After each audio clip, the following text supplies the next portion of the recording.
Nang nag-aaway at nagbabalak maghiwalay, biglang narinig ng asawa mo ang iyong iniisip. Ang dating umiiwas sa iyo na asawa ay may ibang nararamdaman sa kanyang isip. Napakagandang paghiwalayin, matagal na akong gustong umalis sa iyo, napakasamang babae.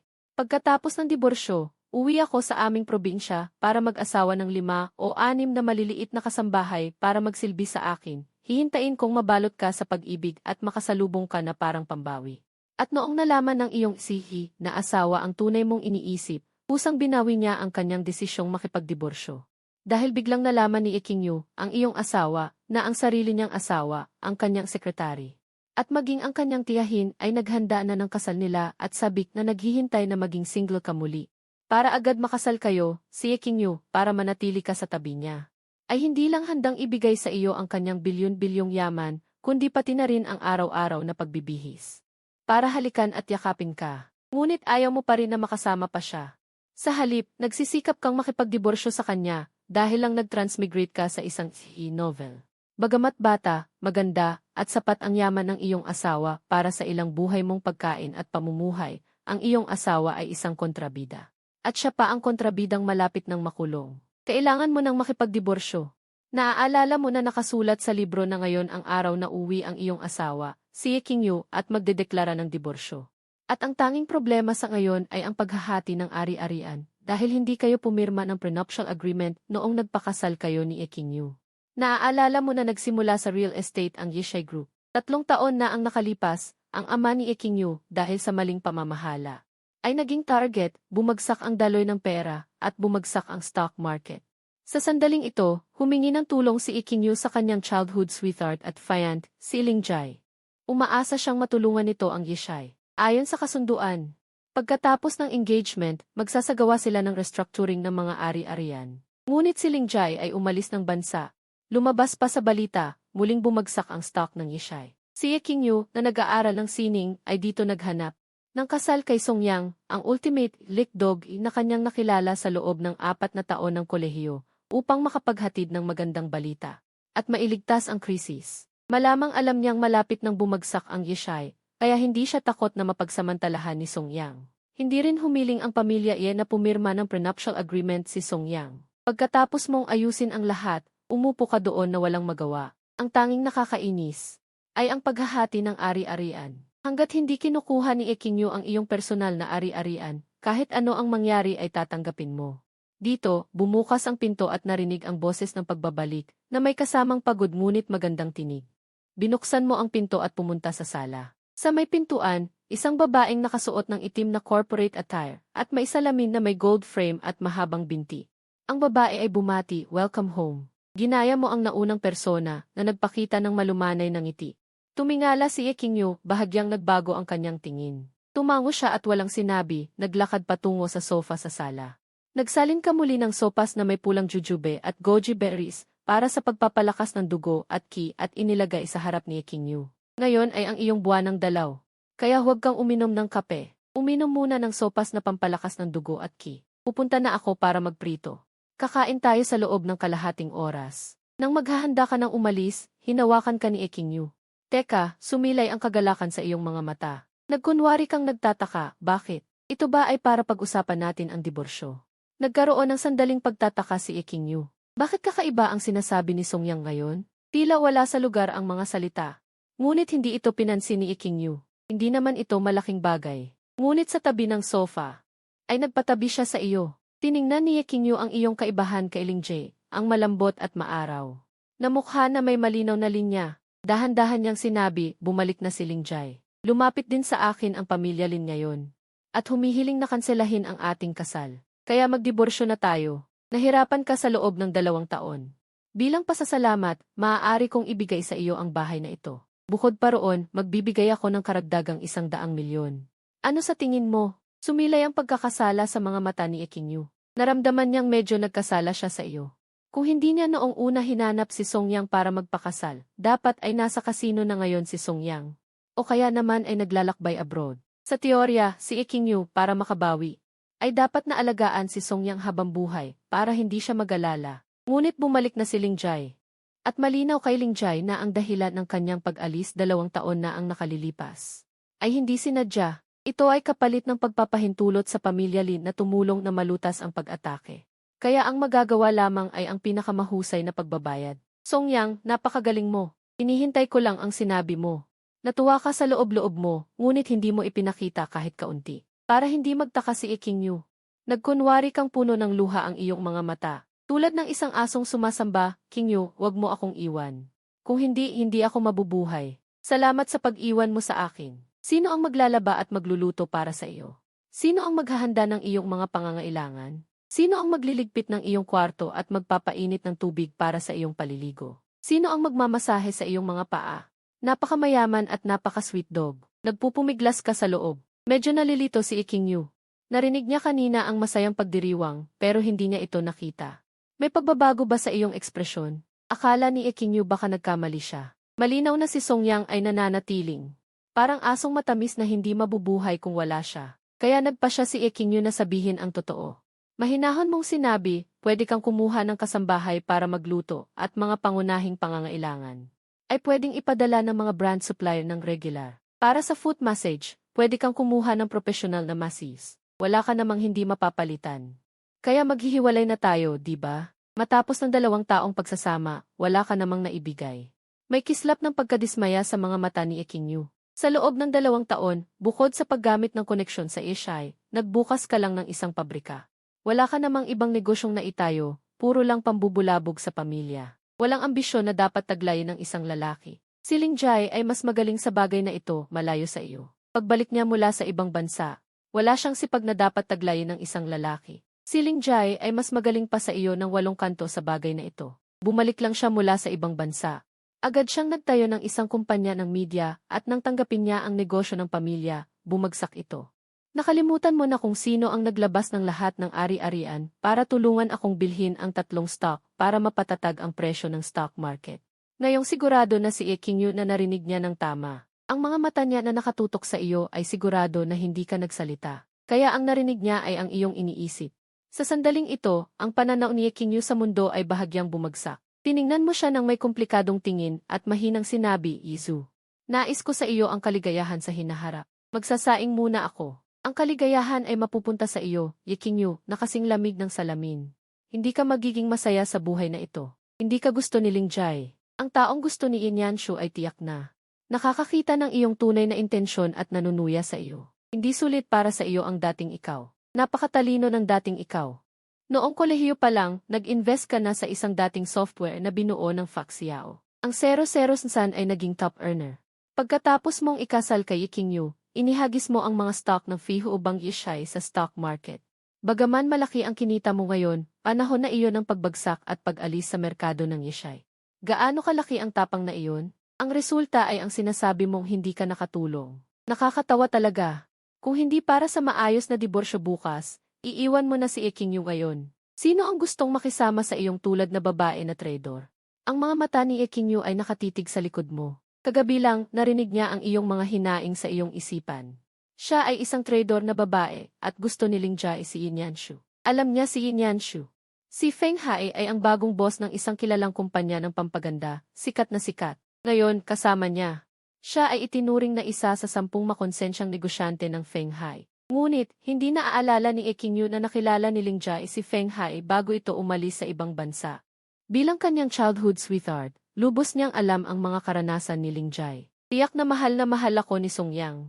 Kaya siya nag-iisip ng kung ano-ano at ayaw na siyang iwan. Tumawag na siya sa abogado. Bibigyan ko na lang si Song Yang ng mas malaking pera. Pinaghirapan niya ito. Sa kusina, napanatili mo na ang iyong kalooban. Masayang nagprito ka ng mga ulam. Bukas, hihiwalay na kayo sa kasal. Ang relasyon ninyo ni King Yu ay tuluyang matatapos. Pagkatapos noon, ibebenta ko ang pabrika sa Mingxia at agad na babalik sa bayan dala ang pera. Pagkatapos noon, maghahanap ako ng 80 na mga babae na magsisilbi sa akin ng salitan. Lahat ay perpekto. Nawawala na lang ang bukas na diborsyo. Pagkatapos kumain, pagkatapos maligo ni King Yu. Minasahe mo ang kanyang paa ng 30 minuto. Ang trabaho sa araw na ito ay opisyal nang natapos. Nang lumabas si Ling Jai, hindi mo napigilan ang sarili mong tumingin ng matagal sa katawan ni King Yu at sa iyong isipan ay napagmasdan. Parang naiintindihan ko ang pagmamahal ni Song Yang kay King Yu. Sa ganitong katawan, kung hindi ito banta ng kamatayan, maiiwan ako. Ano ang laban sa 30 minutong masahe at pagmamasahe ng paa araw-araw? Handa akong mamatay para sa kanya. Tiningnan ka ni Eking. Habang lumalabas ka ng nag-aalangan, narinig mo ang iyong mga saloobin sa iyong isipan, at sa iyong isipan ay masaya ka. Mahal na mahal niya ako, handang mamatay para sa akin. O kaya naman, mas malaking pera na lang ang ibigay ng abogado sa kanya. Sa gabi, si Eking ay gumugulong-gulong sa kama at hindi makatulog. Sa sandaling pumikit siya, ang iyong unang saloobin na narinig niya ay lumitaw sa kanyang isipan. Napakaganda nito, inihintay ko lang ang pangungusap na iyan. Ang ibig sabihin ng pangungusap na iyan ay, si Songyang ay naghihintay lang na makipagdiborsyo. Nakatingin sa kisame na parang kalangitan, habang mas lalong iniisip ni Eking, mas lalo siyang naguguluhan. Tiyak na mahal siya ni Songyang, mahal na mahal siya hanggang sa pagkabaliw. Tapos, dahil sa diborsyo, isinumpa niya siya na hindi magiging masaya. Habang binibilang ang mga bituin sa kisame, biglang may naisip si Eking. Baka may ibang babae na sumusubok na agawin siya, at gusto lang ni Songyang na maranasan ang pagmamahal ng ibang babae. Habang mas lalo niyang iniisip, mas lalo siyang naniniwala. Tinawagan ni Eking ang kanyang kaibigan. Sa kabilang banda, si Shen Luoluo, nakagagaling lang sa isang araw na pag-shoot, ay nakahiga na sa kama at malapit nang makatulog nang nagising siya sa pag-vibrate ng telepono. Nang makita ang tawag ni Eking, naglakas loob si Shen Luoluo na sumagot. King, ano ang problema? Luoluo, a suspect Songyang is cheating. Agad na nagising si Shen Luoluo. Lumunok siya, kinuha ang isa pang telepono mula sa ilalim ng unan at binuksan ito. Tinitingnan ang mga chat record ni Xiao Hao kay Songyang.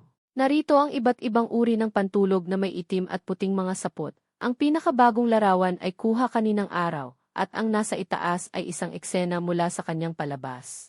Babaeng sekretarya sa trabaho na may itim na sapot, may malalaking alon ang buhok, pulang labi at takong, napakakaakit-akit. Alam na ba ni Eking na kinukuha ko ang lalaki niya? Pinipigilan ang pagkakataranta sa puso. Mahinang tanong ni Shen Luoluo, King.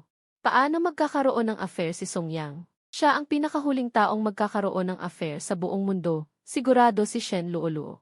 Inakit mo na si Songyang ng 1 taon at kalahati, hindi ka pa rin niya hinawakan, kahit ang mga mensahe sa kanyang secondary account ay hindi niya sinasagot. Bumuntong hininga si Eking, hindi ko alam kung nagkaroon ba siya ng affair, tulungan mo akong suriin. Nakaramdam ng ginhawa si Shen Luoluo, nakakagulat ka, akala ko nalaman niyang bumalik si Lingjai.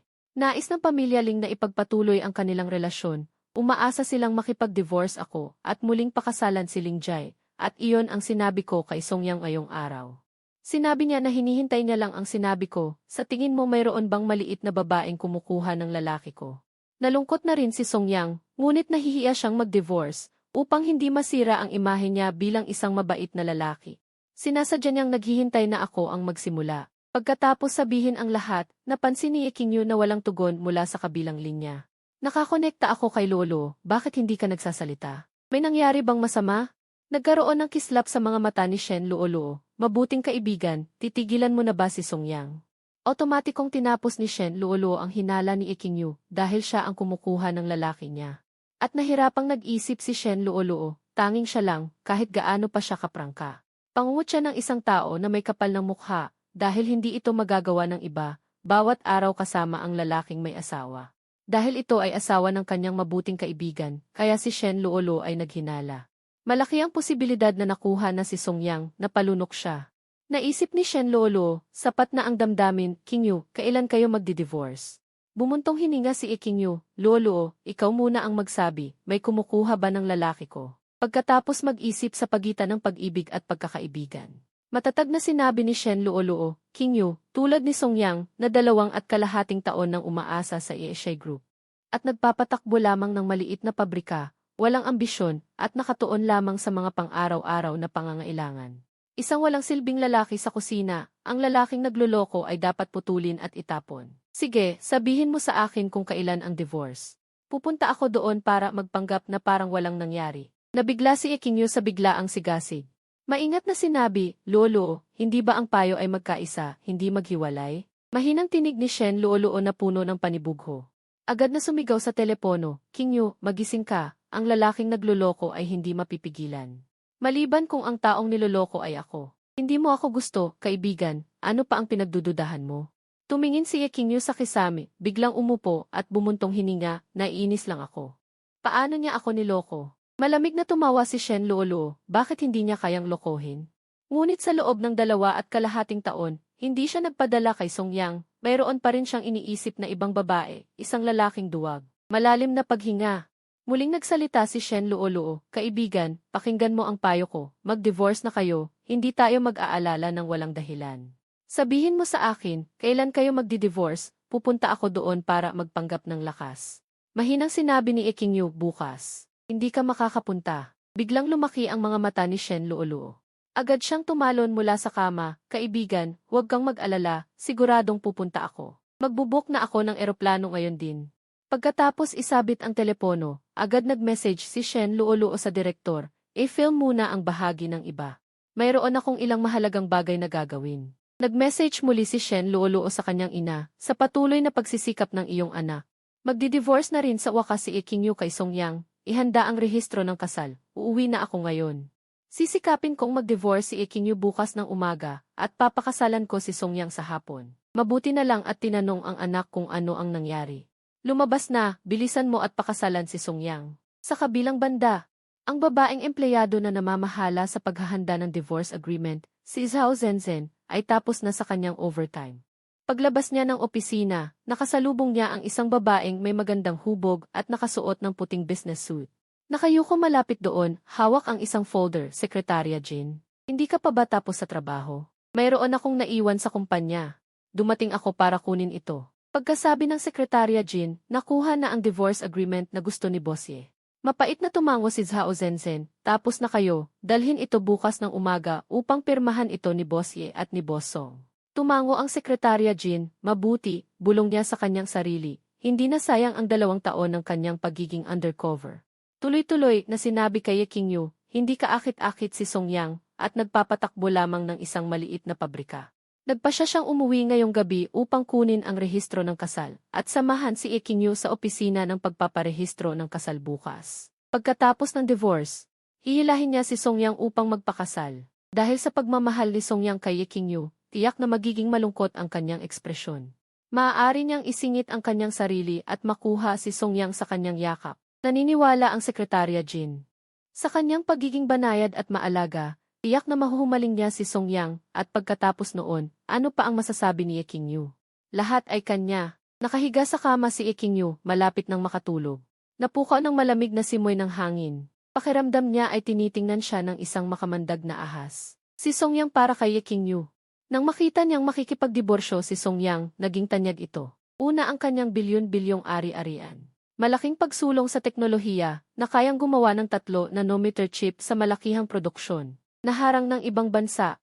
Ang panahon ng teknolohiya ng chip na monopolyo sa domestic chip market. Kasunod nito ang sarili niyang kaibigan, sekretarya, si Xiaoyi, at ilang magagandang babaeng hindi niya kilala na pumalibot kay Song Yang. Isa-isang nag-uunahan sa pag-aalok ng serbisyo kay Song Yang. Biglang naupo si Eking Yu. Pinunasan ng pawis sa kanyang noo, pagkatapos ay huminga ng maluwag. Mabuti na lang at panaginip. Pero si Eking Yu, sa isipan niya, amoy na banayad. Si Shen Luoluo, ang boses ng kanyang paghihiwalay, at naalala muli ang karanasan sa loob ng ilang. Sa isang buwan mula nang bumalik si Ling Jai, patuloy niya itong kinumbinsi na si Song Yang ay hindi nagsisikap. Ang pinagsikapang tanawin ni Ling Jai. Sa huli, naisip ni Eking Yu ang bagong simula ni Song Yang. Ang nilalaman ay naghihintay sa iyo. Ang pangungusap na ito ay laging may pakiramdam na kinokompromiso. Kinuha ang cellphone para tingnan ang oras. Nakita ni Eking Yu na 3 oras 30 minuto pa lang ng madaling araw. Pero hindi siya makatulog. Kinabukasan, nakita ni Eking Yu na may eye bags. Umiling siya. Kinuha niya ang concealer makeup at tinulungan siyang ayusan ang mukha. Habang nakatingin sa salamin, siya ay marahang tinulungan. Tinulungan niya akong ayusan ang mukha. Medyo pinagsisihan ni Eking Yu na nagdesisyon siyang makipagdiborsyo.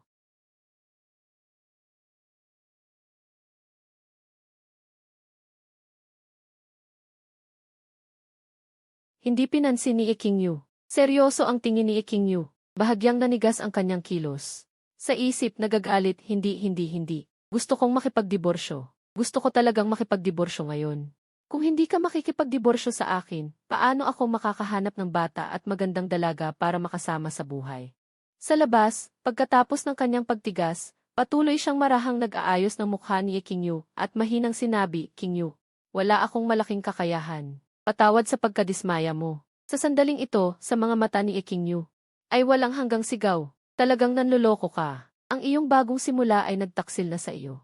Kung gayon, makipagdiborsyo na tayo. Malamig na sinabi ni King Yu. Hindi kailangan na ako ang mag-aayos. Tayo na ngayon. King Yu. Ang datos ni President Yi ay na-update na. Kailangan lang pirmahan. Bumuga ng hangin si King Yu. Malakas na iginawad ang kamay. Pagkatapos pumirma, sumakay sa kotse. Kung saan ka nag-volunteer na pumirma. Pumirma rin siya. Pagkasakay sa kotse, nakita na nakatalikod na si King Yu na nag-volunteer kang pumirma. Muling umapaw ang galit sa kanyang dibdib. Hindi niya napigilan ang pangungutya, naghahanap ka na ba ng bagong kasintahan? Sumimangot siya at hindi sumagot. Malapit na tayong makipagdiborsyo.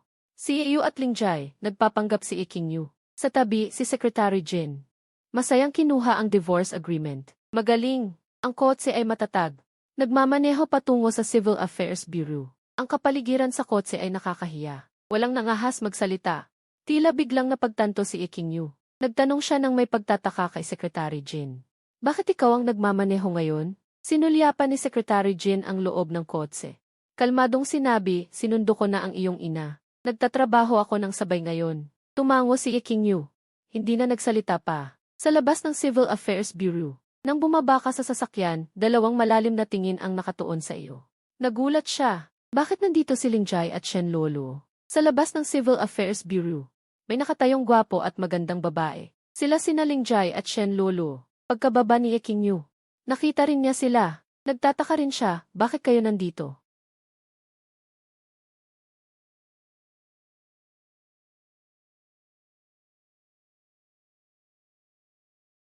Bilang pamilya, kumislap ang isang sandali sa mata ni Secretary Jin. Napaikot ang iyong mga mata. Talagang pamilya ka. Pagkatapos ng lahat, gusto mo ba si Yin Yanshu? Kaya mo pa bang para kay Yin Yanshu? Upang manahin ang ari-arian ng pamilya, ipasok si King Yu sa bilangguan. Malapit na siyang makipag-usap kay Lingjai. Biglang naramdaman ni King Yu ang pagtindig ng kanyang katawan. Isang kamangha-manghang pagkakislap sa kanyang mga mata. King Yu, anong nangyari sa iyo? Tinawakan ni Shen Lolo si King Yu at mahinang nagtanong. Naramdaman niya lang ang biglaang pagtindig ng katawan ni King Yu. Nagmadali si Lingjai na magsalita. King Yu, hindi ka ba komportable? Napabuntong hininga si King Yu. Malalim na tiningnan si Lingjai. Si Ling Zeng ay mukhang napipilitan. Huwag kang magpunta dito ng walang dahilan. Huminga siya ng malalim. Si Zhao Zenzhen ang unang nagsalita. President Ye, gusto mo bang kumuha ako ng numero para sa iyo? Nang marinig ito, bumukas ang mga mata ni King Yu, may naiisip siya. Agad siyang nagsalita. Kumuha ng numero, anong numero? Kinuha ni King Yu mula sa yakap ni Secretary Jin. Ang divorce agreement, ipinasok sa yakap ni Zhao Zenzhen, nagpunta siya na galit. Tingnan mo ang divorce agreement na ginawa mo. Nakalagay lang doon na hahatiin ni Song Yang ang aking yaman. Nasaan ang kanyang yaman? Nanlaki ang mga mata ni Zhao Zenzhen. Ano ang nangyayari? Bakit biglang napunta sa akin? Nung kahapon mo sinabi sa akin na gawin ang kasunduan, hindi iyan ang sinabi mo. Walang pera si Song Yang. Hindi na kailangang kalkulahin ang kanyang bahagi. Boss, naawa ka kay Zen. Nalungkot si Zhao Zenzhen. Pasensya na boss, kasalanan ko. Kung gayon, paano ngayon? Kinuha ni King Yu si Shen Luolo at sumakay sa sasakyan. Hindi nasisiyahan na makuha. Ang divorce agreement ay hindi malinaw na nakasulat, paano maghihiwalay? Sa ibang araw na lang. Ang biglaang pagbabagong ito ay nakagulat sa lahat ng naroroon. Niyakap ni Shen Luoluo ang kamay ni King Yu, biglang lumakas ang kanyang hawak. Sister, hindi mo pwedeng gawin ito. Nagpakita ng lungkot sa mga mata ni Secretary Jin. Nag-aalala si Song Yang. King Yu, wala akong masyadong yaman. Hindi, mayroon kang daan-daang bilyon, kailangan mo pa bang mag-alala sa mga maliliit na bagay na ito? Napakakunat mo talaga. Nagpakita ng galit sa mukha ni King Yu, hindi napigilang sigawan. Sinabi ni Song Yang, hindi ka masyadong mayaman. Ngunit ang perang ito ay karaniwan din nating yaman. Paano ko papayagan na gamitin mo ang aking pera para pakainin ang ibang babae? Narinig ni na Shen Lolo at Secretary Jin ang sinasabi. Malumanay na nagsalita si Lingjai sa tabi. King Yu, dahil umalis na si Song Yang sa bansa, maghiwalay na kayo. Para hindi ka na mainis, ang kaunti niyang pera, kukunin ko sa housing project. Pinuri ng lahat ng nakakakita ang pagiging maringgan ni Lingjai. Pagkatapos niyang magsalita, muling tumingin si Lingji kay Song Yang. Song, bakit ka aalis ng bansa? Napakabuti ni King Yu. Tumiklop ang mata ni Song Yang kay Lingjai. Huwag mo akong subukang paalalahanan sa aking harapan. Naniniwala ka man o hindi, kapag niloko mo si Ikinyu sa housing project, babalitaan kita. Mapapamangha ka. Kinabahan si Ikinyu, nagpakita ng hindi ka panipaniwalang pagtingin. May problema sa housing project. Tama, pagkatapos ng diborsyo kay Ikinyu. Ipapakalat ko ba na si Inyanshu ay anak sa labas ni Engie? Si Lingjai ang White Moonlight. Naaalala ko na sa pribadong ospital ng pamilya Ling ay mayroong Inyanshu. Records ng parentage test. Nang makauwi, mabubura ba ang pagkakabenta? Naramdaman ni Ikinyu ang malakas na pagkabigla. Si Inyanshu ay ang White Moonlight ni Lingjai. May parentage test record sa pribadong ospital ng Ling Group. CJ. Sa sandaling ito, hindi na naniniwala si Ikinyu. Sa kanyang dating paghusga, gusto niyang makita ang katotohanan. Tumingin ng dahan-dahan si Ikinyu. Lingjai, hindi ko na kailangan. Gusto ko lang maibsan ang aking sama ng loob. Tumingin muli kay Songyang. Kinuha ni Ikinyu ang car key ni Shen Luoluo, ibinigay kay Songyang. Magmaneho ka ng sasakyan ni Luoluo. Ang usapang diborsyo ay saka na lang. May iba akong kailangang gawin ngayon. Pagkatapos magsalita, pinagmaneho ni Ikinyu si Secretary Jin at umalis.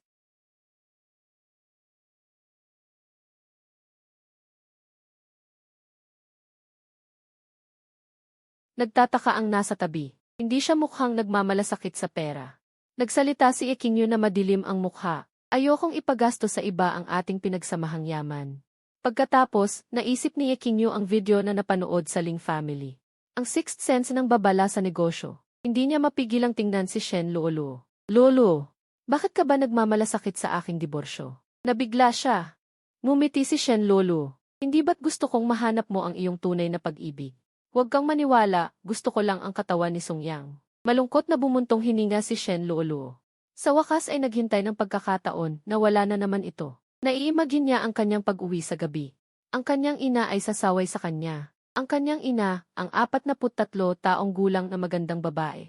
Talagang humahanga kay Songyang. Maagap na nagsalita si Secretary Jin sa harapan. Song, wala ka talagang pera. Hindi mo kailangang sayangin ang oras mo sa kanya. Kung mayroon kang lakas ng loob, makakagawa ka ng ilang Song. Yumiling si Ikinyu. Mahinang sinabi, hindi ninyo maintindihan. Bumuntong hininga si Secretary Jin. Walang silbi ang rehistro ng kasal sa kanyang bag, unti-unting natahimik ang kapaligiran. Tumingin si Ikinyu kay Shen Luoluo. Luoluo, naaalala ko ang bahay mo sa pribadong ospital sa ilalim ng Lin family, mayroon ka ring mga share doon. Tumango si Shen Luoluo. Hindi lang marami, nakaranas ng ilang. Pupunta tayo ngayon sa pansamantalang pribadong ospital. Luoluo, kailangan ko ang tulong mo bilang boss. Para kumuha ng paternity test. Ayaw ni Ikinyu na gumawa ng gulo, diretsahan na siya. Kapag nakuha na ang ebidensya at napatunayang perpekto ang isip ni Songyang, magiging simple na ang lahat ng susunod na plano.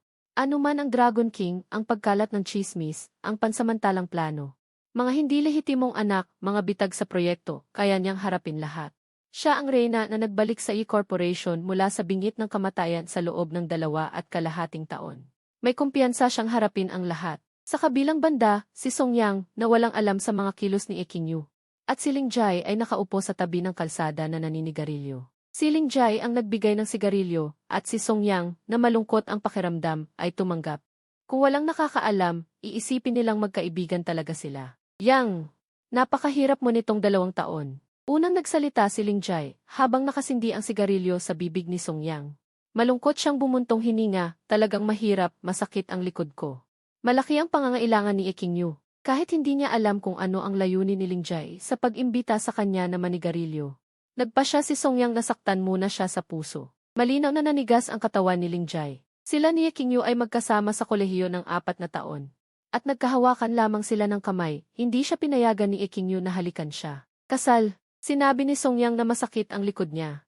Talagang nakakainis, lalo na kapag naiisip ang makapalat. Sexing labi ni Ikinyu, mas lalo siyang nagalit. Pinigilan ang hindi magandang pakiramdam sa puso. Diretsahang sinabi ni Lingjai, basta umalis ka, kahit magkano ang presyo, sabihin mo.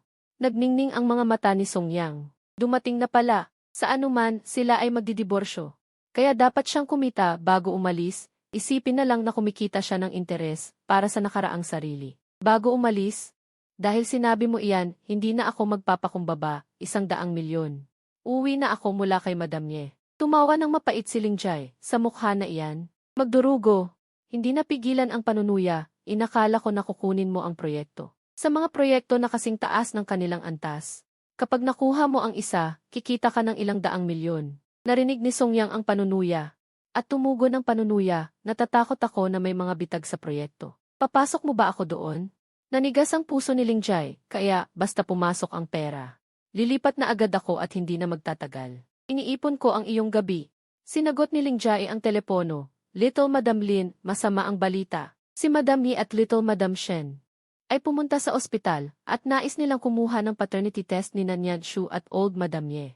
Ang nagbabangga ang mga tunog ay mabilis na kumalat na nagdulot ng pagtunog sa ulo ni Lingjay. Ano ang nangyayari? Sa tabi, pilit na nagtanong si Songyang, ano? Pupunta si Ikingyu para kumuha ng paternity test. Hindi dapat ibigay sa kanya. Nagsigaw si Lingjay sa pagkabaliw. Ito ay isang bagay na itinago sa loob ng mahigit 10 taon. Hindi dapat lumabas. Huwag mong ipaalam sa akin kung ano. Kapatid na Lingjay, hindi ko akalain na muli mo akong pagtataksilan. Ang malamig na boses ni Ikingyu ay lumabas sa telepono. Magkikita pa tayo. Binaba ang telepono. Natigilan si Lingjay na nakatayo, habang si Songyang ay pilit pa rin na nagtatanong, ano ang nangyayari? Walang ganitong eksena sa libro. Galit na tinitigan ni Lingjay si Songyang, tama. Ikaw at si Ikingyu, gumawa kayo ng isang magandang palabas. Patuloy na pilit na nagtanong si Songyang. Baliw ka ba? Bakit mo ako sinisigawan? Nang makitang nagpapanggap pa rin si Songyang. Malamig na nanuya si Lingjay. Ano pa ang pinapanggap mo? Hindi ba ito ang pagganap ninyo ni Ikingyu para? Linlangin ako, tapos hihilain mo ako, at siya ang kukuha ng paternity test. Panalo kayo sa laban na ito. Nakatagilid na tumingin si Songyang na parang hindi niya naiintindihan ang sinasabi nito. Nagmamadaling umalis si Lingjay, habang si Songyang ay umiling at naging alerto din sa kanyang isipan. Nagbago ang kwento, hindi tulad ng sa libro. Mas mabuti pang humanap siya ng paraan para tumakas. Kahit gaano kalayo sa lugar na ito, mas mabuti. Ang Lin ay isang pribadong ospital, isang paternity testing center. Malamig na nakatingin si Ikingyu sa ulat na kakaprint pa lang. Ang direktor, vice director, at ang iba pa ay nakatayo sa tabi, nanginginig. Punong-puno ng pagkabigla ang mga mata ni Shen Luoluo. Kilala sa industriya ang akusasyon na ang pinakamamahal na asawa ay nanlalakbay. Kasing edad lamang, huminga ng malalim si Ikingyu at pinigilan ang kanyang galit at pagkatapos ay nagbigay ng isang utos na ayusin ang villa ng Sacred Spirit Academy. I deliver ito sa akin upang si Li Shu mismo ang mamuno sa mga tao upang suriin at pagkatapos ay sa ilalim ng aking pangalan. Suriin ang lahat ng mga kotse ng isang beses bawat araw. Pinigilan ni Jing Li Shu ang kanyang pagkabigla at tumango, sinabing mabuti, sinabi pa rin ang sinabi. Ang taong kinikilala ng industriya na imposible siyang manligaw ay nanlalakbay, hindi ito tama sa anumang paraan. Paglabas ng ospital at pabalik sa kotse, tahimik na nagsalita si Shen Luoluo. Hindi naman ganyan ka sobrang Kingyu, ang mga mata ni Ikingyu ay nagpakita ng kasamaan at kalungkutan. Bakit hindi ito eh? Ito ay nagkakahalaga ng bilyon-bilyong yuan sa grupo, sino ang makakakuha nito? Sila ang magiging pinakamayamang tao sa buong bansa, kahit na ilang proyekto lang. Ito ang perang hindi makukuha ng ordinaryong tao sa loob ng 12 ng buhay at para sa perang ito. Anumang bagay ay maaaring mangyari, tahimik si Shen Luoluo, totoo nga. Tanong ni Jing Li Shu sa isang mababang boses, Miss Ye, saan tayo pupunta ngayon? Nag-flash ang mga mata ni Ikingyu at dahan-dahan niyang sinabi, pupunta tayo sa kumpanya at maghihintay ng mga bisita. Sa kabilang banda, nang bumalik si Lingjay sa kanyang kotse, tinawagan niya ang ama ni E. Uncle, ang sitwasyon ay nalantad, alam na ni Ikingyu. Ang relasyon mo at ni Nyanshu, sa iya family old house, nasa kalagitnaan na ng edad. Hindi pa rin isang gwapo, ang puso ni Yefu ay lumubog at sumigaw. Sino ang naiinggit? Mahinahong sabi ni Lingjay. Ngayon ako ay nakipag-ugnayan kay Ikingyu at Songyang, si Lingjay ay naganap ngayon. Dahan-dahang sinabi ni Lingjay, kung gayon ay walang magagawa si Yefu. Sumunod muna tayo sa orihinal na plano, tingnan natin kung gusto niyang tanggapin ang proyekto ng pabahay. Kung gusto pa niyang kumita, ito ay isang pagkakataon, kung hindi. Kung gayon ay hahanap tayo ng ibang pagkakataon, tumango si Lingjay at binaba ang telepono. Pagkatapos ay tinawagan niya si Yin Yanshu, isang tunog ng pag-click. Nang makita ni Yin Yanshu ang tawag habang sinusuri ang pabrika.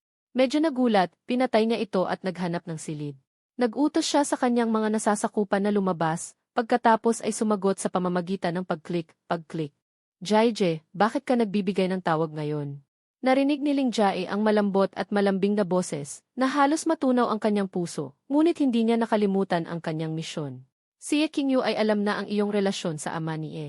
Bahagyang tumawa si Yin Yanshu at madaling sinabi. Ano kung alam niya? Ang pinakamalala ay ang kahihiyan ng aking mapagpatawad na ama. Ang Yeshi ay nagsimula sa real estate, ako ay nasa beauty industry, hindi sila magkapareho. Hindi niya ako mapipigilan, tumango si Lingjai, totoo nga. Ito ay magdudulot lamang ng problema sa iyong pagmamana ng kayamanan ng Yeshai. Bahagyang tumawa si Yin Yanshu, sabi ni Jaije, hindi pa banggitin na mayroon kang. Ang pinakabagong batas ng bansa tungkol sa mga anak sa labas na may karapatan sa pagmamana ay ipinatupad, at kung may problema sa hinaharap, makukuha ko rin ang kalahati ng Yeshai, si Ye Qingyu ay isang hamak na manggagawa lamang. Narinig ni Lingjai ang sinabi niya at tumawa, magaling, kahanga-hanga ang kapatid na Yanshu. Talagang madiskarte, lahat ay itinuro ni Jaije, pagkatapos ng pag-uusap. Nagmaneho si Lingjai patungo sa Yeshai Group Headquarters, sa Yeshai Old House. Pagkatapos ibaba ng telepono ni Fu, ang kanyang mukha ay lubos na malungkot, hindi maganda ang kanyang pakiramdam. Pagkatapos ay gumisi siya, isang masiglang sinag ang nagpakita sa kanyang mga mata, Qingyu. Pinilit mo ako, sa kabilang banda, si Songyang, pagkatapos umalis ni Lingjai. Nagmaneho siya sa kotse ni Shen Luoluo, at nang siya ay umupo, nakita niya ang upuan ng pasahero. Wedding invitation, ang batang babae na ito, hindi kaya siya ay narito para magpakasal. Hindi napigilan ni Songyang ang pagtawa.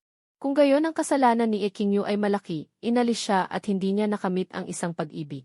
Habang mas iniisip ito ni Songyang, mas gusto niyang tumawa, pagkatapos ay sa utak ni Songyang. Naglabas ng alaala ng dating pagkatao, 1 taon at kalahating nakalipas, si Shen Luoluo ang nang-akit sa dating pagkatao. Ang alaala ng pagdaragdag ng wechat sa huli, ang mukha ni Songyang ay namutla, isa pang eksenangang wala sa libro. Ang nakasulat lang sa libro ay ang dating pagkatao ni Tiangou na kasama ang isang grupo ng mga kaibigan ni Ye Qingyu. Pagkatapos mamatay ni Ye Qingyu, ang pag-amuki kay Longwang at Yin Yanshu. Nang maisip ito, mabilis na nag-login si Songyang sa maliit na account ng dating pagkatao. Pagpasok niya, nagulat siya sa napakaraming hindi pa nababasang chat. Ang una ay si Shen Luoluo, pumasok si Songyang at agad na lumabas. Nakakadiri. Nag-atubili si Songyang at nag-reply ng key received kay Shen Luoluo. Nag-scroll pababa si Songyang at nakita rin ang wechat ni Secretary Jin. Hindi nagpadala si Secretary Jin ng mga nakakadiring litrato. Pero nakakatakot ang mga posts ni Secretary Jin sa kanyang moments. Nag-scroll siya. Halos ilang dosenang mga kaibigan ang madalas na nagmemensahe sa dating pagkatao kada ilang araw. Hindi napigilan ni Songyang na huminga ng malalim, tumatanggap ako ng malaking mana. Pagkatapos buksan at tingnan ang isa-isa, nag-post si Songyang ng selfie sa kanyang moments. Mahal kong dating pagkatao, handa kang manatiling malinis para kay Ye Qingyu, pero hindi ako. Pagkatapos ng diborsyo, magpapakaligaya ako ng husto. Pagkatapos ibalik ang chat. Una, nagmaneho si Songyang papunta sa isang tindahan ng cellphone at bumili ng pangalawang cellphone. Inilipat niya ang SD card at WeChat account mula sa maliit na account. Pagkatapos ay nagmaneho si Songyang papunta sa pabrika na itinatag ng dating pagkatao. Ang pabrika ay malaki, nagkakahalaga ng higit sa 1 bilyong yuan, ang unahing gumagawa ng chip processing. At ang pagharap sa mga teknolohiya ng chip, tumatanggap ng maliliit na order. Nang makita ang malaking pabrika, isang kakaibang ideya ang pumasok sa isip ni Songyang. Bakit lagi sinasabi ni Ye Qingyu na ang dating pagkatao ay walang ambisyon? Hindi ba niya nakikita ang pabrika ng dating pagkatao? Nagkakahalaga ng bilyon-bilyon. Hindi ito mukhang walang ambisyon. Ibinili ni Songyang ang kakaibang ideyang iyon. At sinimulang pag-aralan ang kinabukasan ng pabrika. Ang industriya ng chip ay isang industriyang karapat-dapat gawin na may napakalaking potensyal. Ang tanging kaswalangan ay ang pag-unlad ng teknolohiya sa mundong ito ay halos pareho sa nakaraang mundo. Ang pag-unlad ng chip sa ating bansa ay napakaluma. Sayang at hindi ako nag-aral ng chip major sa nakaraang buhay. Bigla, isang gintong liwanag ang sumilay sa isipan ni Songyang. Naalala niya si Longwang Hua Chengfeng. Iyon ay, ang asawa ni Yin Yanshu, ang tunay na mastermind sa pagharap sa pamilya Ye. Dati nang gumawa ng hakbang laban sa kumpanya ng chip ng dating pagkatao. Para doon, gumastos siya ng malaking halaga upang kumuha ng isang chip expert. Ngunit sayang at hindi niya ginamit ang eksperto dahil hindi gusto ng eksperto ang paraan ng pamamahala ni Hua Chengfeng. Kaya't sumuko si Hua Chengfeng sa pagharap kay Songyang sa industriya ng chip. Sa halip, sinugod niya si Songyang sa ibang mga paraan. Habang hinahaplos ang kanyang baba, isang ngiti ang sumilay sa mga labi ni Songyang. Naalala ko na ang eksperto ay mula sa pamilya Li ng Beijing. Ang dahilan ng kanyang pagpunta sa Fenghai City ay para hanapin ang kanyang nawawalang anak. Kaya basta mahanap ko ang kanyang anak ng maaga, maaari akong makakuha ng kanyang pagkakaibigan at makakonekta rin sa pamilya Lin. Mayroon ng layunin si Song Yang. Ngunit bago pa man matapos ang kanyang plano, tumunog ang kanyang cellphone. Ang caller guy ay si Lolo Ye. Bakit ako tinatawagan ng matandang ito? Si Lolo Ye ay ang lolo ni King Yu. Lubos niyang minamaliit ang dating pagkatao, at minamaliit din niya si King Yu. Dahil si Song Nanking ay hindi rin masyadong mabuti. Sumagot pa rin si Song Yang. Sabihin mo kay King Yu, yung babaeng iyon. Kailangan niyang umuwi sa lumang bahay ngayong gabi para kumain. Mayroon akong sasabihin. Tumango si Song Yang. Naghanap si Song Yang sa lahat ng alaala ng libro. Hindi niya nakita ang eksenangang kumain sa lumang bahay. Bahala na, pero parang magagamit ko ang pagkain na ito para makahiwalay kay King Yu. Kahit na si Lolo Ye, Song Nanking Yu. Inilipat niya ang lahat ng kanyang shares kay King Yu. Dapat sumunod si King Yu sa kanya. Sa ilalim ng Yeshai Group, umupo si Song Yang sa lobby sa reception at uminom ng tsaa na inihanda ng batang babae. Sinimulang alalahanin ni Song Yang ang lahat tungkol sa Yeshai Group. Ang Yeshai Group ay 100 taong grupo na orihinal na mula sa pamilya ng lola ni King Yu. Noong panahong iyon, tinawag itong isang merchant association. Pagkatapos, kasabay ng unti-unting pagkamatay ng mga miyembro ng pamilya ng lola ni King Yu. Binago ito ng Lolo Ye ang pangalan. Mula nang magpalit ng pangalan hanggang ngayon, lumipas na ang 40 taon. Sa loob ng 40 taon, maraming pagsubok ang naranasan ng Yeshai Group. Sinasabi ng mga matatandang henerasyon. Mula nang palitan ng pangalan at mamuno ang lolo ni King Yu, ang Yeshai Group ay pabagsak na. Hanggang 20 taon na ang nakakaraan. Nang unang mamuno si Madam Ye, ang Yeshai Group ay halos bumagsak na. Mabuti na lang at nagkaroon ng mabuting asawa si Madam Ye. Si Madam Ye Zeng, kasama ang kumpanyang kanyang itinatag, ay nagligtas sa Yeshai Group. Sa loob ng 20 taon ng pag-aasawa ni Madam Ye kay Ian Ye, siya ay gnans pa rin. At sa loob ng 20 taon na pamumuno ni Madam Ye, ang Yeshai Group ay umabot sa rurok nito. Si Madam Ye ang nagligtas sa Yeshai Group gamit ang kumpanyang kanyang itinatag. Sa 20 taong kasal ni Madam Ye kay Ye. At sa 20 taon na hawak ni Madam Ye ang kapangyarihan, ang Yeshai Group ay umabot sa tuktok. Mula sa Fenghai City, pinagsama ang maliliit na negosyo mula sa ilang karatig lungsod upang maging malalaking korporasyon na laganap sa buong bansa. At pagkatapos mamatay ni Madam Ye, si Iye muli ang namahala sa Yeshai Group. Pagkatapos ng 2 taon ng kasaganaan, ito ay muling nagsimulang bumaba. Hanggang 2.5 taon na ang nakalilipas, halos malugi na ito. Muli itong iniligtas ni King Yu, kaya may kasabihan sa Fenghai City na ang mga lalaki sa pamilya Ye ay puro inutil. Ang mga lalaki sa pamilya Ye ay inutil. Ang mga babae ay puro mahilig sa pag-ibig. Naalala ni Song Yang ang balangkas ng orihinal na nobela. Ang lola ni King Yu ay nagdala ng kanyang negosyo at napangasawa ang matandang Iye at pagkatapos ay namatay siya sa cerebral hemorrhage. At alam ng lahat na ang cerebral hemorrhage ay malulunasan kung dadalhin ka agad sa ospital. Lalo na sa isang malaking pamilya tulad ng Ye, dapat mayroong residenteng doktor. Ang ina ni King Yu, si Madam Ye, ay nagsumikap para sa pamilya Ye at sa huli ay hindi na niya kinaya. Ang mga chismis, si Iye ay nagpapatay kay Madam Ye. Sa orihinal na nobela, mahal ni King Yu ang kanyang White Moonlight na si Ling Jai. Sa huli, siya ay pinasok sa kulungan ni Ling Jai at ni Madam Ye. 3 henerasyon ng mga babae sa pamilya Ye ang mahilig sa pag-ibig at naubos ang kanilang kabuhayan. Si King Yu, nakararating lang sa ibaba, ay narinig ang hinaing ni Song Yang. Bahagyang nagdilim ang kanyang mukha. Si Shen Luoluo, nakasama niya, ay sumilip at nagsabi, King Yu, kung hindi mo gusto si Song Yang, hiwalayan mo na siya agad. Bakit mo pa kailangang magdilim ang mukha mo sa tuwing magkikita kayo? Sa sandaling iyon, nalaman ni King Yu na naapektuhan na naman siya. Tama nga naman, hindi ko rin hahayaang may ibang babaeng malaswa. Naubusin ang pera ko. Nag-irap si Shen Luoluo, huwag kang mag-alala. Kung hiwalayan ka ni Song Yang, ubusin lang niya ang pera ko. Masaya pa ako. Nakita ni King Yu si Shen Luoluo sa tabi ni King Yu at ngumiti. Lumapit siya at sinabi, ang ganda ng kotse mo. Napakasarap imaneho. Sabi ni Shen Luoluo na nagpapanggap na malamig. Pwede mo itong ipabili kay King Yu. Sa kaibuturan niya, nasasabik si Shen Luoluo. Kinakausap ako ni Song Yang. Nakita ni Song Yang na ganito si Shen Luoluo. Napansin niyang nakakatawa ito at sinabi, nagpapanggap kang mahusay. Halos araw-araw ka nagpapadala ng mga larawan na nakakaakit na nakasuot ng itim na medyas. Nagulat si King Yu. Ano? Ang kumukuha ng atensyon ko ay ang aking best friend. Biglang nanlabo ang paningin ni King Yu at halos matumba siya. Mabilis na inakap ni Song Yang si King Yu. Kumuha siya ng candy mula sa kanyang bulsa at inilagay sa bibig ni Ekinyu. Ang natural na kilos ay nagulat kay Songyang. Naiintindihan niyang ito ay naiwan ng dating pagkatao. Yakap ni Shen Luoluo ang kabilang braso ni Ekinyu at hinahangaan siyang tinitingnan. Ang sarap, may lalaking laging nag-aalaga sa iyo. Pagkatapos gumaling ni Ekinyu, tinulak niya si Songyang papalayo, may pumatay sa kanyang mga mata nakatingin sa kanya ng mahigpit. Ikaw na lalaking nangangaliwa pagkatapos ay tumingin muli si Ekinyu kay Shen Luoluo na yumayakap sa kanyang braso. Nagkaroon ng pagkadismaya sa kanyang mga mata sa huli, bumuntong hininga na lang siya malabo si Songyang. Bakit nangyari ito si Ekinyu ay talagang kakaiba, hindi niya ako gusto. Ngunit hindi pa rin ako nagpapakasal paano kung ayoko ng ari-arian, mas naging itim ang mukha ni Ekinyu. Ang mga salitang gustong tanungin kay Shen Luoluo bumalik din ang aking nanay hindi ako magtatanong. Hanggat ayoko ng diborsyo hayaan ang kwento ng pag-ibig ninyo na hindi kailanman mailabas sa publiko.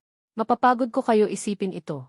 Dinala ni Ekinyu si Shen Luoluo sa harap ni Songyang at mabilis na hinalikan ang mga labi ni Songyang. Asawa, pasensya na kanina nag-react lang ako. Umuwi na tayo sa lumang bahay ngayon napansin ni Ekinyu ang pagkadismaya sa mga mata ni Shen Luoluo. Ihsem mabuting kaibigan, maghintay ka lang. Sa sandaling ito, ang kasamaan sa kaibuturan ni Ekinyu ay lumago ng mabaliw na isip niya. Maraming paraan para mapagod si Shen Luoluo, patuloy na nalilito si Songyang hindi. Nabaliw ba si Ekinyu bakit niya ako hinalikan hindi masaya si Shen Luoluo? Nagpaalam si Shen Luoluo kay Ekinyu at umalis nagpaalam si Shen Luoluo na hanggang sa susunod na pagkakataon at umalis. Pinanood ni Songyang ang nag-iisa at malungkot na likod ni Shen Luoluo. Hindi mapigilang sumigaw sa kanyang puso Ekinyu, nakakainis ka. Kung hindi dahil sa iyo, hindi aalis si Shen Luoluo, hindi masaya si Songyang. Masaya si Ekinyu hinawakan ang kamay ni Songyang at lumabas asawa.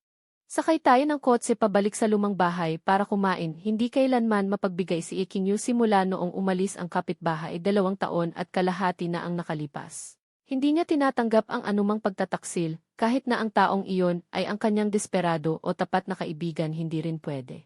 Malungkot na umuwi si Shen Luoluo nang makita siya ng ina ni Shen, nagmamadaling nagtanong kung ano ang nangyari, bakit hindi pa bumalik ang gwapo at kaakit-akit niyang manugang. Nararamdaman ko para kay Songyang. Kinis niya si Songyang sa harap ng lahat ngayon. 2 taon at kalahati na. Ito ang unang beses na nagkaroon sila ng pisikal na paglalapitan. Kahit man lang ang nanay ni Shen, ang sihi na si Ekinyu, ay nakatingin sa mga pulang mata ng anak niya. Tahimik niyang sinabi, sa tingin ko tama ang hinala mo. Kung ganon, ipahayag mo na ang saloobin mo kay Ekinyu. Nakatingin ng kalmado si Shen Luoluo sa kanyang ina, ano ang sinasabi mo? Nakaupo sa sofa, mahinahong sinabi ng nanay ni Shen, anak, hindi maaaring gusto mo pareho. Pagkakaibigan at pag-ibig, isa lang ang mapipili, maliban kung payag si Ekinyu na ibahagi sa iyo si Songyang. Napabuntong hininga si Shen Luoluo, tama nga iyan. Patuloy na sinabi ng nanay ni Shen, hindi man manalo.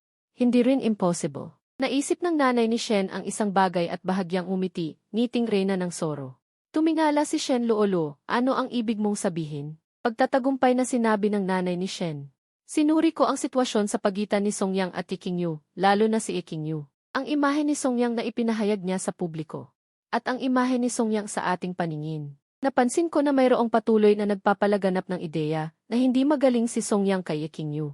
Lubos na hinahangaan ng nanay ni Shen si Songyang. 6 na taon ang nakalipas. Unang lumitaw si Songyang sa publiko bilang alalay ni Ekinyu. Noong panahong iyon, tinatawanan lang siya. 2.5 taon na ang nakalipas, ikinasal si Songyang kay Ekinyu at iniligtas ang gumuguhong stock market ng Yeshay. Kasunod nito, nagsimulang tulungan ni Songyang si Ekinyu na iligtas ang Yeshay. Sa panahong ito, naglakbay si Songyang sa buong bansa para sa mga sanggay ng Yeshay, lalo na sa mga commercial plaza na pag-aari nito. Sa wakas, nagmungkahi siya ng estratehiya ng paggamit ng bagong kumpanya upang suportahan ang kumpanya na nakasentro sa mga commercial plaza. Nagtatag siya ng mga sinehan at pumasok sa industriya ng entertainment. Para sa promosyon, nagmungkahi si Songyang na ilipat ni Ekinyu ang lahat ng pera ng Yeshi para sa pagtulong sa mga kababaihan sa kabundukan na nagresulta sa malaking reputasyon. Ang pamamaraang ito rin ang matagumpay na nagligtas sa malamig at gumuguhong Yeshay. Kasunod nito, sa loob ng Yeshay, kumalat ang tsismis na balak ni Songyang na kunin ang lahat. Dahil dito, umatras si Songyang. Nakakagulat sa lahat. Pagkatapos nito, nagtayo si Songyang ng isang chip processing plant. Dito nagbago ang mga sinasabi ni Ekinyu sa publiko na si Songyang ay hindi photogenic. Ngunit ang nanay ni Shen, na patuloy na nakatutok kay Songyang, ay malinaw na alam na ang chip processing plant ni Songyang may halagang mahigit 1 bilyon. Ang mga kumpanya na kanyang pribadong pinag-investan ay may halagang bilyon-bilyon din. Ito ay isang lalaking napakahusay at kaakit-akit. Siyempre, mas hinahangaan pa ng nanay ni Shen ang karakter ni Songyang. 1 taon at kalahati na ang nakalipas. Sumama siya sa isang party sa industriya, ilang mga lasing na lalaki ang mapilit na ipasayaw ang isang batang babae na nasa entablado noon. Diretso siyang nagprotekta sa babae. At ang pamilya Feng na halos mabaon sa utang 1 taon at kalahati na ang nakalipas. Si Songyang ang nagligtas sa kanila. Noong panahong iyon, gusto ng pamilya Feng na ibigay ang kanilang anak na babae. Pagkatapos ay diretsyong tinanggihan ni Songyang kung ito ay isang normal na pakikipagtulungan. Nang kalahating taon na ang nakalipas, habang nagbebenta sa isang piging, siya ay nalasing. Si Songyang na nadaan lamang ang nag-uwi sa kanya. Hindi nagmamayabang ang nanay ni Shen. Sa kanyang katawan, mukha at kilos. Talagang hinahangaan ng lahat. At si Songyang, na inalagaan niya habang bahagya pang gising, ay hindi gumawa ng anumang bastos. Naalala pa ng nanay ni Shen ang itsura ni Songyang habang nagluluto ng hangover soup at napabuntong hininga pa. Yekinyu, napakasarap ng kinakain mo. At isang napakagaling na Songyang. Sa paningin ni Yekinyu, isa lamang siyang walang kwentang hindi photogenic. Sa tingin ng nanay ni Shen, talagang nalinlang si Yekinyu. Ang mga taong nasa paligid niya ay humahadlang sa pagkakilala ni Yekinyu kay Songyang. Hindi naman bobo si Yekinyu. Ang isang taong nakapagligtas sa Ishai, tiyak na hindi problema ang kanyang talino. Siyempre, mayroon pang isang posibilidad, ayaw makita ni Yekinyu ang kabutihan ni Songyang. Kaya siya nagsisinungaling. Ngunit mas naniniwala ang nanay ni Shen sa naunang hinala. Kaya, sinabi ng nanay ni Shen ng direkta kay Shen Luoluo, ipahayag mo ang lahat kay Yekinyu at sabihin mo na ang kumpanya ni Songyang ay maihalagang mahigit 1 bilyon.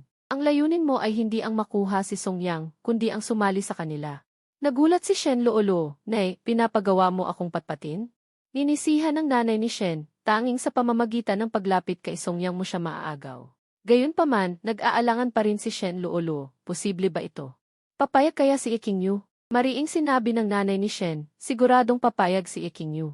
Bagong alam na ang kanyang ama ay nahatulan sa isang kasong may kinalaman sa kasal. Ito ay isang kritikal na panahon ng pagiging alerto sa bawat maliit na galaw. Papunta sa lumang bahay.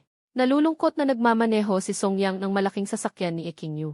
Malinaw na may driver, bakit siya pa ang pinapagmamaneho? Sa tabi, parehong malungkot ang pakiramdam ni Yekinyu. Ang asawa ay gustong makipagdiborsyo, ang kaibigang kilala na ng 22 taon, si Qin Qiangjiao. Mali po ang DE number na inyong ibinigay. Mayaman si tatay, pinaplano ng kakilala ng bata ang pagkuha sa kanya, at mayroon pa siyang hindi kilalang anak sa labas. Nakatago sa labas, naghihintay. Ang pinakaimportante, may malaking kalaban pa tayong tinatawag na Dragon King sa hinaharap. Naramdaman ni Yekinyu na siya ang target. Tunog ng doorbell. Inis niyang kinuha ang cellphone. Shen Luoluo, Kinyu, gusto ko si Songyang.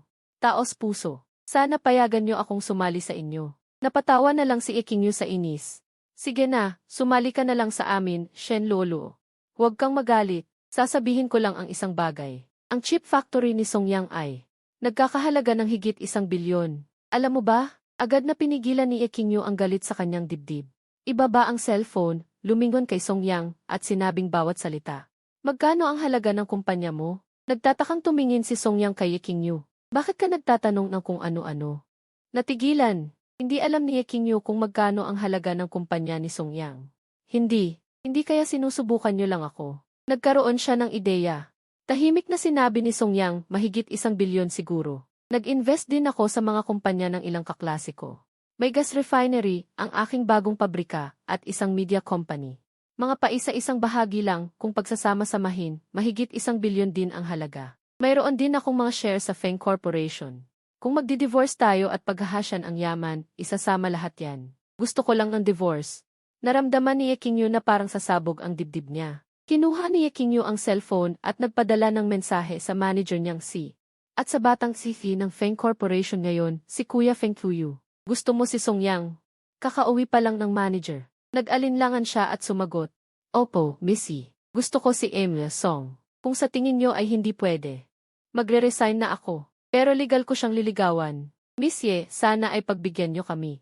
Pagbigyan niyo kami. At saka, hindi mo naman gusto si Amy Song. Feng Qiu, ano ka ba, nagbibiro ka?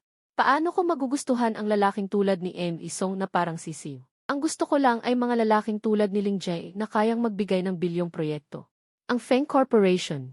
Napabuntong hininga si Feng Qiu at nag-isip ng malungkot. Alam na ni Ye Qingyu ang tungkol dito. Hindi ko alam kung kailan siya makikipagdiborsyo kay Song Yang. Tumawa ng malamig si Ye Qingyu. Mas mabuting humatol batay sa kanyang hindi nagbabagong salita sa tabi niya na hindi bagay si Song Yang sa kamera at hindi siya gaanong kahusay. Sabi ni Feng Qiu sa kanya na seloso si Song Yang, hindi parang lalaki, malamang na puro kasinungalingan din ang mga iyon. Lahat iyon ay para magkaroon siya ng masamang impresyon kay Song Yang. Hindi napigilan ni Ye Qingyu na sabihin sa kanyang isipan, ayos, ayos. Naiintindihan ko na nabubuhay ako sa isang malaking, nakakainis na mundo. Tiningnan niya ng malalim si Song Yang na nagmamaneho. Hindi napigilan ni Ye Qingyu na magmuni-muni sa kanyang isipan. Hindi ba't maganda ang pangangatawan ni Song Yang at gwapo siya? May mabuting ugali, marunong magluto, marunong magpaligaya ng asawa. Malawak ang pasensya sa mga tampo ng kanyang asawa. May pananagutan ba siya? Bakit siya gusto ng napakaraming tao? Nagbuntong hininga si Ye Qingyu at nagbigay kay Feng Qiu ng isang paumanhin. Ako. Manlilibre kita ng hapunan sa ibang araw. Sumagot siya sa pag-uusap ni Jing Lishu, hindi na kailangan. Basta hindi mo ako pagtataksilan, pwede kitang makasama sa pagbabahagi ni Song Yang. Huling sinabi niya kay Shen Lolo. Okay, pero kailangan nating maging magkasama para ipagtanggol ang isa't isa laban sa iba pang mga babae. CJ, nakangiti si Shen Lolo, ang ina ni Shen. Lahat ay naaayon sa inaasahan. Inilapag ni Ye Qingyu ang kanyang telepono at isang sinag ng gintong liwanag ang dumaan sa kanyang mga mata. Sa ibang pananaw, hanggat sapat siyang mahusay, maaari niyang gawing kakampi si Song Yang. Ang mga kaibigan niyang babae, palakasin ang sarili, bilang isang negosyante. Kailangan mong malaman kung paano makilala ang mga kalamangan at kahinaan. Matapos aliwin ang sarili, sinulyapan ni Ye Qingyu si Song Yang. Naalala niya, si Song Yang ay kanyang unang pag-ibig. Nakilala ni Song Yang. Ikaw ang unang pag-ibig ko. Hindi. Baliw na ba si Ye Qingyu? Okay lang, bakit mo tinatanong yan? Nakakainis lang isipin. Si Song Yang ay may dose-dose ng mga kaibigan niyang babae. At para lang sa isang Ye Qingyu na hindi maganda ang pakikitungo, ang pampapayat tulad ng Jade. Talagang may sira sa ulo. Kailangan kong makahanap ng paraan para masira ang pagkabirhen. Kung hindi, kung mamatay ako sa araw na iyon, masyadong sayang. Nagliwanag ang mga mata ni Ye Qingyu at bumuti ang kanyang pakiramdam. Talaga, mahal pa rin ako ni Song Yang. Ayos. Kung gayon, hindi na siya magiging magalang. Biglang naramdaman ni Song Yang na lumamig ang kanyang puso, na parang mayroon siyang. Ang halimaw ay nakatitig sa sasakyan, nagpatuloy sa pagmamaneho patungo sa lumang tahanan ng pamilya E, isang hardin na matatagpuan sa labas ng bayan. Ang lumang bahay ay may 500 taong kasaysayan, pinamana pa ng lola ni Ye Qingyu. Dito nakatira ang matandang herero ng pamilyang Ye at ang lolo niya. Malayo pa lang ang mga bantay ng lumang bahay ay binuksan na ang gate pagkakita pa lang sa sasakyan. Tuloy-tuloy ang pagmamaneho ni Song Yang hanggang sa gate sa loob ng bakuran. Pagkatigil ng sasakyan, ay agad lumapit ang tagapamahala para buksan ang pinto. Maligayang pagdating sa pag-uwi, aming pinakamalaking prinsesa. Nakikita ang batang tagapamahala at ang mga batang katulong na naglilibot, hindi napigilan ni Song Yang na isipin. Ang luho talaga, mula sa mga bantay tagapamahala hanggang sa mga katulong, tantya ko. Nasa mahigit 1 milyon ang buwan ng sahod pa lang. Hindi pa kasama doon ang gasto sa pagpapanatili ng lumang bahay ng pamilyang Ye. Kaya ayoko talagang tumira dito. Kung maaari, gusto ko na lang tong ibigay sa museo. Makakakuha pa ng mga proyekto. Tila may galit si Ye Qingyu sa lumang bahay ng pamilyang Ye. Sabi niya na may inis. Ang nasa paligid na tagapamahala ay walang imik na nangunguna sa paglalakad. Talagang tumatatak sa pangalan ng lumang bahay. Ang disenyo ng arkitektura ay pawang mga klasikong hardin. Una munang dinala ng tagapamahala si Song Yang at Ye Qingyu sa pangunahing bulwagan. Bago pa makapasok, naririnig na ang tawanan sa loob. Pagtingala, nanlamig ang mukha ni Ye Qingyu. Ngumiti si Song Yang. Kilala niya ang mga tao sa loob. Ang matandang herero ng pamilyang Ye na nakasuot ng tangsuit at nagpapanggap na intelektual. Ang ama ni Ye na pinalamutya ng mga alahas na tinawag na Rui Bao. Kasama ang pamilya ni Ling Jae at ang kapatid ng matandang herero na may apo at isang babaeng hindi kilala na maihawak na sanggol. Oh, di ba yan si Eyon, ang pinsan ni Ye Qingyu? Ang payat na lalaking ito. ay sumuko agad matapos makumpirmang hindi niya makukuha ang kapangyarihan ng pamilyang Ye at hindi niya kayang talunin ang Dragon King. Siya ang lalaking isinakripisyo ang asawa para sa Dragon King. Yung batang Panginoon sa tabi niya, baka yun ang asawa niya? Pero tama rin, tutal, ang batang Panginoon na ito ay lihim na kasintahan ng matandang herero ng pamilyang Ye. Nagulat si Ye Qingyu, ganyan ba kalaki ang gulo sa amin? At ano na ang nangyayari nitong mga nakaraang araw? Ang dating tahimik na pamilya, ngayon ay may ambisyon na. Nakita ng mga tao sa pangunahing bulwagan na darating sina Songyang at Ye Qingyu, kaya't tatayo na sana sila. Malinaw na isang makalumang mapagtimpi na matandang lalaki ang matandang herero ng pamilyang Ye. Umismid siya. Hindi pa pinaupo ang mga tao at nagsalita na nang may pagkadismaya, hindi pumapasok ang mga darating. Hihintayin ko kayong mag-anyaya. Walang galang. Nanlaki ang mga mata ni Songyang. Kakadating ko lang tapos ganyan na ugali mo. Katulad ng damit mo, angkop sa iyo ang pagiging makalumang mapagtimpi. Moderno na ngayon pero nagmamalaki ka pa rin bilang pinuno ng pamilya. Napatawa si Ye Qingyu. Magaling ang pagkakasabi mo. Ang tawa na ito ay nagalit sa matandang herero ng pamilyang Ye. Para sa mas bata, o sa isang babae. Pagkakita sa matatanda, sa magiging asawa, di ba dapat maghain ng tsaa at magbigay galang? At tumatawa ka pa? Hindi napigilan ni Songyang na mamulsa ulit ang mga mata. Matanda ka pa rin ba sa King Dynasty? Maghahain ng tsaa. Hindi pa ba namamatay ang mga tao sa bahay?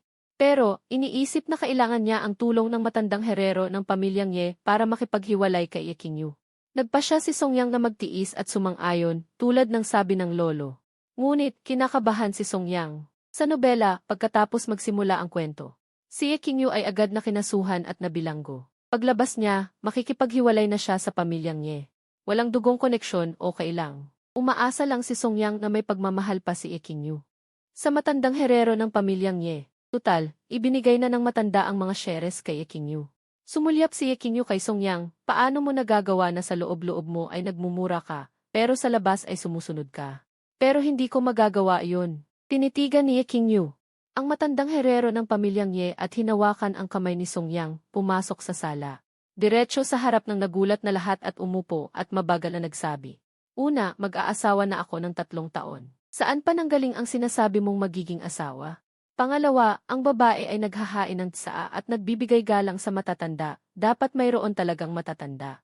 At sa pamilya natin, hehe. Ang huling 2 salita ay diretsyong nagpakita ng kanyang saloobin. Nanginig ang balbas ng matandang herero ng pamilyang Ye sa galit. Bumuntong hininga si Songyang. Tapos na, hindi ko na maaasahan ang matandang herero. Nasa kabilang banda, tumayo si Lingjai. At malumanay na nagsabi, Sinyo, hindi ba mga matatanda mo sina Lolo Ye at Tio Ye? At hindi ba ako ang iyong magiging asawa? Ang ikalawang Tio Ye at pamilya niya ay nagtatago sa tabi at hindi nagsasalita. Ang maliit na apo ng ikalawang Tio Ye, lalo pang hinawakan ang kamay ng batang Panginoon at tumayo sa likod ng ikalawang Tio Ye. Si Ye Qingyu ay nagulat na tila ngayon lang nakita si Lingjai. Hindi ba ito ang aking fiancé na umalis ng bansa noong krisis ang pamilya Ye? Bakit ka bumalik? Para tingnan kung paano babangon ang pamilya Ye? Bumalik ka para kumain ng libre. Sabi sa isip ni Songyang habang pinupuri si Ye Qingyu. Ang galing mo talaga. Nanlata ang mukha ng mag-asawang Lin at si Lingjai. Tumingin muli si Ye Qingyu sa matandang Ye at sa ama nito. Hindi ba ito ang aking lolo na may ibang babae habang ang asawa niya ay buntis, at ang aking ama na nagtaksil habang buntis ang aking ina? Pagkasabi nito, ay muling tumingin si Ye Qingyu kay Lingjai. Lingjai, siguro hindi mo alam. Ang pamilya Ye namin ay may bilin sa ninuno, ang mga kulang sa moralidad ay hindi karapat-dapat maging nakatatanda. Kaya, namula rin sa galit ang matandang Ye at ang ama ni Ye. Nakatingin si Songyang sa Ye Qingyu na puno ng tapang at hindi mapigilan ang paghanga. Ang gwapo mo talaga. Wala namang nakatatanda sa akin dito, bakit ko pa sila kailangang igalang? Ang mga matang puno ng kamatayan ni Ye Qingyu ay napadaan sa lahat ng naroon. Ang kanyang dating kapangyarihan, na nagdala ng 1 bilyong pisong grupo na malapit ng malugi pabalik, ay nagpaalala sa lahat na hindi siya isang babaeng mula sa mayamang pamilya na madaling igalaw. Siya ay isang reyna na namumuno sa 1 bilyong pisong grupo. Walang pagpipigil, galit na sabi ng ama ni Ye. Tingin ko nga isa aso na punta ang pinag-aralan mo. Ang ama ni Ye, na namumula ang mga mata, ay tila gustong pumatay. Nakatingin lang si Songyang na nanunuya sa lahat. Tife, agad-agad na nasira ang depensa. Hindi maganda ang mentalidad. Tingnan mo si Ye Qingyu. Kahit alam niyang may ibang babae ang tatay niya, at nahulaan niya na ang kanyang kasintahan noong bata pa ay nanloko sa kanya, hindi pa rin siya nasisiraan ng loob. Natahimik si Yekinyu. Pinupuri mo ba ako? O nilalait mo ang aking malas? Ang dating tiyan ni Yekinyu, ang pangalawang tiya, ay nagsalita rin ng angkop. Kinyu, ano ba ang pinagsasabi mo? Paano magkakaroon ng kabit ang iyong lolo? Paano magkakaroon ng anak sa labas ang iyong ama? Ang mga bagay sa pamilya Lin ay hindi sa atin. Ngunit pumunta sila dito para humingi ng tawad, sabi ng pangalawang tiya, sabay tingin kay Yekinyu. Songyang, 2 taon at kalahati nang nandito si Kinyu sa pamilya Ye. Wala siyang nagawang anumang tagumpay. Hindi sila bagay. Tignan mo si Lingjai. Pagbalik niya sa bansa, agad niyang nakuha ang maraming proyekto. Upang ipakita ang paghingi ng tawad, sinabi rin niya kanina na, maliban sa pabahay, ibibigay din niya ang lupa sa timog ng lungsod sa atin. Kapag na-demolish na lang, ang ating pamilya ay pwede nang makahiga at kumita ng pera. Walang imik si Songyang. Sa pagsasalita ng pangalawang tiya, muli siyang naging malambot at masunurin si Lingjai. Kinyu, ang tungkol sa iyong tiyuhin, para rin sa iyo iyon. Tinatanggap ko ang iyong paghingi ng tawad. Ang lupa sa timog ng lungsod, ibebenta ko sa iyo sa presyong pang-demolish. Nagsalita rin si Inang Lin para mangumbinsi. Kinyu, 2 taon at kalahati na ang nakalipas, mali ang aming pamilya. Ngayon, humihingi kami ng tawad, sabi niya, sabay tingin din kay Yekinyu. Songyang, at ang iyong tita ay tunay na hindi umaasa na masasayang ang iyong oras sa isang inutil. Sobrang walang imik na si Songyang. Bumuntong hininga ang matandang Ye. Yekinyu, pinapatawad kita sa mga kalokohang sinabi mo kanina. Pag-isipan mo kung paano mo gagawin ang nararapat. Sabi niya, sabay tingin kay Yekinyu. Tawa ni Yekinyu na malamig. Inutil. Tawa ni Yekinyu na malamig. Songyang, nasubrahan na ang pasensya ko. Kadena, nandito ako para gamitin kayo at makipaghiwalay kay Yekinyu. Hindi para pagtiisan ang ganito. Ngayon, mukhang ayaw na talaga akong pansinin ni Yekinyu. Kaya bakit ko pa sila pairalin? Lumakad si Songyang pasulong. Umupo si Yekinyu. Naglakad si Songyang, napatingin sa lahat, at unang tumingin sa pangalawang tiya ni Nangungutya siyang nagsabi, pangalawang tita, ang galing mo talaga. Kung hindi ako nagkakamali, ang anak mo, si Yeon, ang ama, ay isang malaking lalaki noong Hulyo, 8 libra, tama ba? Tiete. Bumaba ng 3 buwan at 8 libra na? Kung hindi maaga itong ipinanganak, baka 10 libra na. Napatawa si Yekinyu. So, ang tiyuhin sa pangalawang pamilya.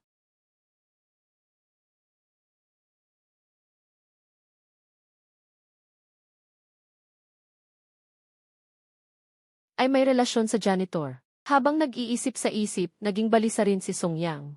Asawa, huwag kang matakot. Protektahan ka ng iyong asawa. At tingnan mo ang pag-aalaga ni Lolo sa pangalawang tiyuhin, baka anak niya talaga iyon. Namula ang mukha ng matandang Ye at galit na nagmura, kasama mo. Pagkatapos, gusto niyang umatake. Nakangisi si Songyang, matanda na, galit pa. Nakangiwi rin si Yekinyu na malamig. Ang pamilya na ito talagang marumi. Ang matandang Ye, dahil sa sinabing imatanda na, galit pa, ay napaupo. Tumingin si Songyang kay Inang Lin. Nakaliko ang ulo at nagsabi, tita, isa akong inutil. Ngunit hindi ako nagtaksil. Hindi tulad ng iyong asawa at si Lingjai, si Zhiling, na ginamit ang kumpanya ng media na parang bahay aliwan. Tumayo agad ang ama ni Ling at sumigaw ng, kayo ay nagmumura. Gumagawa ng kasinungalingan, nagpapakalat ng balita. Ang mga kasinungalingan ay kumakalat ng mabilis. Hindi ko ito matatanggap. Umatras si Songyang. Na para bang natakot, tahimik niyang sinabi, talaga ba? Kung gayon, gusto kong magtanong, kung ang inyong puling media ay walang mga ilegal na transaksyon. Paano naging pangunahing artistang babae ang mga batang babae na walang talento sa pag-arte at walang kasikatan? Dahan-dahang tumayo si Yekinyu, lumapit kay Songyang at hinawakan ang braso nito. Malambing niyang sinabi, mahal, alam mo kung paano yumaman sa negosyo.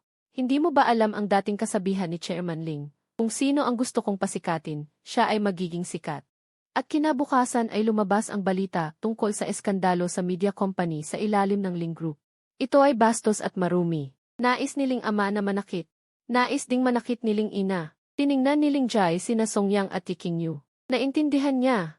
Hindi para makipag-usap ang dalawang ito pagbalik nila. Huminga siya ng malalim at sinabi, Kingyu, huwag kang magbiro. Seryoso akong gustong makipagbalikan sa iyo. Muli, ang iyong puki. Kung magaling ka, bakit ka umalis noon? Bakit hindi ka nagpunta para samahan si Yekinyu sa pakikipagsapalaran? Agad na nag-isip si Songyang. Bagaman natatakot siya kay Longwang, mayroon din siyang katarungan. Bahagyang tumawa si Yekinyu, tumingin sa paligid at direkta kay Lingjai na sumigaw. Muli, ang iyong puki. Huwag mong sabihin na para bang naging kami. Ang marahas na salita ay nagdulot ng katahimikan sa sala. Ang tagapamahala na naghahanda ng umalis upang ipatawag ang lahat para sa hapunan ay nagulat. Hindi niya napigilan ang kanyang mabuting pag-ugali. Ang pinakasikat na babaeng bilyonaryo sa bansa, si Eking Yu. Bastos na nagsalita at nanumpa. Ito ba talaga ang hinaharap na malamig na kontrabida, si Eking Yu? Nagulat si Song Yang. Namula ang mukha ni Lolo Ye sa galit, nanginginig ang mga daliri habang itinuturo si Eking Yu. Sinabi, talaga bang may sakit ako para pakasalan ka? Isang babaeng ikalawang kasal. May lumitaw na galit sa mga mata ni Ling Jai. Siling ina, na malapit, ay pilit na sinabi, King Yu, alam kong galit ka. Pero ito ay nagpapatunay na mahal ka ni Ling Jai. Haha. Tumawa si King Yu, tumawa ng may kabaliwan at ngumisi ng may panunuya. Mahal mo ako. Kung mahal mo ako, bakit hindi mo sinabi sa akin na mayroon akong kapatid sa labas na ilang buwan na mas bata sa akin? Pinigilan ni Ling Jai ang kanyang galit at nagsalita ng may pagpipigil. King Yu, ayaw ko lang na magalit ka. Gusto ko lang lihim na tulungan kang mawala ang iba. Ngumiti si King Yu. Iniabot niya ang kanyang kamay at kinuha ang iyong telepono. Ang lahat ng naroroon ay nagtaka. Nagtaka siling ina at sinabi, King Yu, ano ang ibig mong sabihin? Malungkot ang mga mata ni King Yu. Marahan siyang sumagot, walang ibig sabihin. Gagamitin ko lang ang kanyang telepono para tawagan si Inyanshu. Para itanong kung paano niya inasikaso ang mga ito. Si King Yu na lubhang mapilit ay nakakainis, pinahiyan niya si Ling Jai at ang kanyang pamilya. Si Ling Jai ay bumagsak ang kanyang kamao, hindi niya akalain na si King Yu. Kasing walang hiya, napakadirekta sa paglalaro. Hindi niya sinunod ang anumang panuntunan. Nang makita ito, biglang tinampal ni Ling Ama ang mesa at tumayo, sumigaw. Kayo, ang pamilyang Ye, ay masyadong mapang-api. Lumingon siya at itinuro si King Yu. Nagpatuloy siya, masyado kayong walang hiya. Habang sinasabi ito, lumingon si Ling Ama at tumingin kay Song Yang. May paghamak sa kanyang mga mata. Kayo dalawa, isa ay isang desperadong mahirap na tao mula sa probinsya, at ang isa naman ay nagbebenta ng alak para makakuha ng proyekto, isang babaeng walang hiya. Talagang bagay kayo. Hindi ko na kaya. Pinigilan ni Song Yang si King Yu na gustong magsalita. Kinuha niya ang fruit platter sa tabi niya at ibinato sa ulo ni Ling Ama. Ang biglaang pag-atake na ito. Lahat ay nagulat. Nagulat si King Yu na nakatingin sa malambot na si Song Yang. Ang gwapo ng aking asawa. Sumunod si Song Yang at sinipa. Tinumba niya si Ling Ama, tinapakan ang dibdib nito at malamig na sinabi. Mula nang pumasok kami ni King Yu, lahat kayo ay nanlalait sa amin sa iba't ibang pananalita. Ngayon ay nilalait ninyo si King Yu at ang aking pamilya. Sino ba talaga ang walang hiya? Galit na nagdilim si Ling Ama na nakahiga, patayin kita. Si Ling Jai, nakakagaling lang sa pagkabigla, ay gustong sumugod. Kinuha ni King Yu ang mga piraso ng prutas sa sahig at itinuro siya. Sino sa inyo ang mga ngahas sumubok? Sumigaw sina Lolo Ye at Ama Ye. Agad na tinawag ang mga bodyguard. Tiningnan ni King Yu ang mga bodyguard na papalapit at malamig na sinabi, ako ang nagbabayad ng inyong sahod. Si King Yu ay tumingin sa mga bodyguard na sumalubong sa kanya at malamig na sinabi, ako ang nagbabayad ng sahod ninyo. Sino man sa inyo ang unang kumilos, sisiguraduhin kung hindi na siya makakatrabaho sa industriya ng biao-biao. Ang mga bodyguard ay tahimik na umatras, nagsasabi sa kanilang sarili, kung sino ang malakas, siya ang magbabayad ng sahod. Song Yang Pi ay nagulat at sumulyap kay King Yu, naaalala na sinabi niya na ang babaeng ito ay nagtatanggol sa kanya. Si King Yu ay hindi isang taong sobrang sutil at mahilig sa pag-ibig, ngunit hindi rin naman isinulat na mahal niya si Song Yang. Hindi na mahalaga, sabi ni Song Yang Ki habang nakatapak sa dibdib ng ama ni Ling at tumawa ng malamig. Kung magsasalita ka pa ng kahit isang salita upang durugin ang aking pamilya at si King Yu, gamit ang iyong bibig. Diretso kong puputulin ang iyong dibdib at pagkatapos ay ikaw ang mapupunta sa ospital habang ako naman ay sa pulisya. Ang balita ay magiging tungkol sa mga taga-pamilya Ling, isang maharlikang pamilya na nagdurusa dahil sa paghihiganti ng asawa ng isang babae na nagpipilit sa kanyang kalaban. Ang pagpapadala sa asawa ng kabilang partido sa kulungan, ang ama ni Ling ay napilitang lumunok, hindi siya maaaring lumabas sa headline na ito. Tinitingnan ng ama ni Ling ang biglaang pagbabago at nagingit-ngit na sinabi, kambal na anak na pabaya, ano ang gusto ninyong gawin? Nang makita ni King Yu na hindi na naglakas loob ang kabilang panig na maging hambog, hinila niya si Song Yang para umupo muli at dahan-dahang sinabi. Siguro ako ang dapat magtanong, bakit ninyo kami tinawag pabalik ng asawa ko? Sabihin ninyo ang inyong intensyon. Tinulungan ni Ling Jai ang ama ni Ling na tumayo, huminga ng malalim at pinigilan ang kanyang galit. Sinabi niya sa pinakamalumanay na tinig hanggat maaari, King Yu, maniwala ka man o hindi, mahal kita. dumating ako para pakasalan ka, sabi ni Tie Qingyu na nakataas ang kilay, sarkastiko. Isang dating kasintahan na umalis sa ibang bansa noong ako ay nasa krisis, isang biyana na tumawag sa akin na puta, gaano mo sa tingin mo ako nagmamahal sa iyo para pakasalan ka? Nag-usyoso si Di Songyang mula sa gilid, kailangan din nating idagdag ang pagtalikod sa isang asawang handang mamatay para sa akin. Nagbigay si Tie Qingyu ng isang aprobadong tingin kay Di Songyang, tama, si Ling Jae ay karapat-dapat sa orihinal na libro. Ang lalaking matagumpay sa pagmamanipula kay Tie Qingyu, sa harap ng walang tigil na pangutya, ay patuloy pa ring magsalita ng mahinahon. Kaya, upang maipakita ang aking sinseridad, Qingyu, handa akong hatiin sa iyo ang proyektong pabahay. Handa akong ibenta sa iyo ang lupa sa Chengbei sa mababang halaga. Kung sa tingin mo ay hindi pa sapat, handa rin akong buksan ang Lin Family Group para sa iyong night market. Hindi mapigilan na pinutol ni Tie Qingyu, si Ling Jae. Sarkastiko niyang sinabi, ako ay isang taong mahilig sa pag-ibig. Ngunit hindi ako tanga. Ang lupa sa Chengbei ay maaari lamang gamitin para sa pagtatayo ng mga tirahan, at ngayon ang mga tirahan sa buong bansa ay mas marami pa kaysa sa kabuuang populasyon ng 5 beses. Sigurado ka bang ito ay isang benepisyo para sa akin? Matatag na sinabi ni Ling Jae. Alam mo, may mga kakilala ako sa taas. Gusto ni Feng Hai na gawing development zone ang Chengbei. Tataas ang presyo ng mga bahay. Tiningnan ni Songyang si Qingyu at mumiti sa isip, talaga namang kaya ni Ling Jae na manloko ng walang hiya. Magde-develop nga ng Chengbei, pero may sinaunang libingan sa ilalim ng lupa. Nawala ang ningning sa mata ni Qingyu. Tama, sunod-sunod ang mga plano para patayin ako. Si Ling Jae lang ang may pakana. Gayunpaman, hindi agad nagalit si Qingyu, bagkus ay malalim siyang tumingin kay Loloye at Tataye. Muli siyang tumingin ng malalim kay Ling Jae, at nagtanong ng isang bagong tanong, kung pakasalan kita. Hindi ba't magiging dote ang buong night market? Mayroon akong 57% na share sa night market. Bago pa makapagsalita si Ling Jae. Ang matandang si Loloye sa tabi niya ay nag-volunteer na nagsabi, kung pakasalan mo ang ating apo, syempre may iwan ang shares na iyon.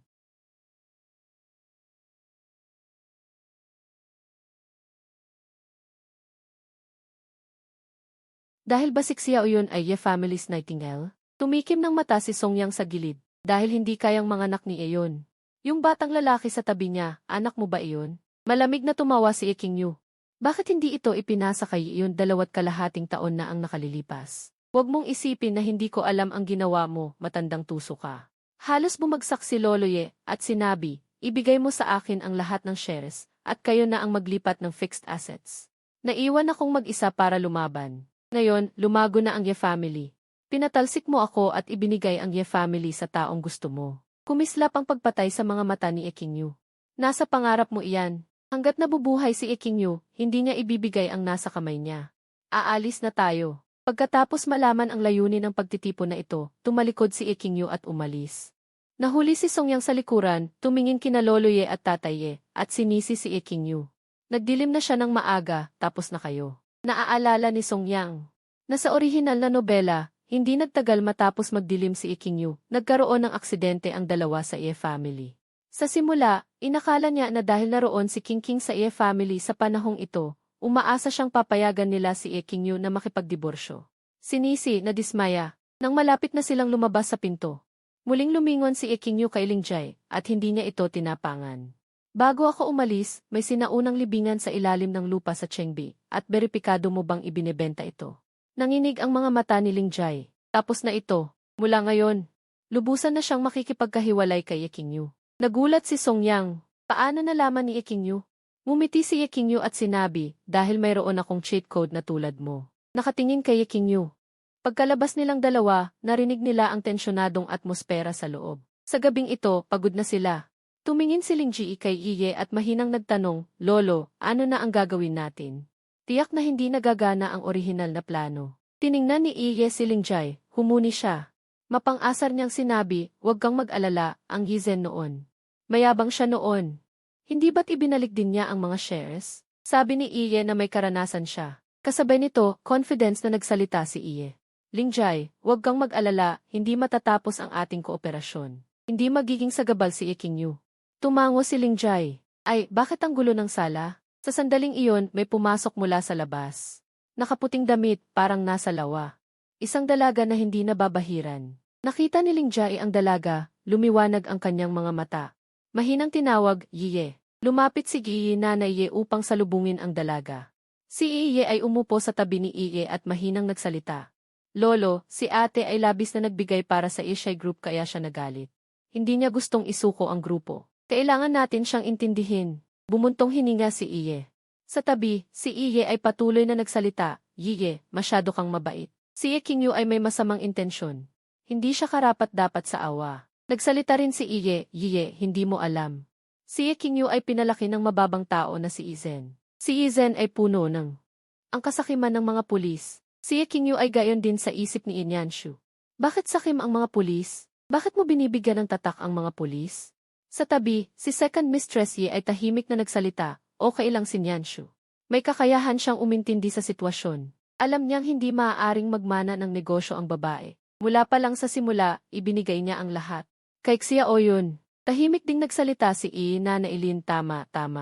At mahusay magluto si Nyanshu. Kung makakasal siya sa dalagang iyon, magiging mabuti ito para sa ating dalawa. Makakakuha tayo ng isang mabuting manugang na babae na hindi kabilang sa pamilya. Kayo naman ay mababawi ang mga shares na inagaw sa inyo ni Iking. Patuloy na nakatingin si Lingjay kay Nyanshu ng mailambing. Nagsalita si Huang na puno ng pagpatay, si Iking ay masyadong mapagmataas. Ang pamilyang Ye ay maaaring maging sanhi ng kanyang paglalakbay.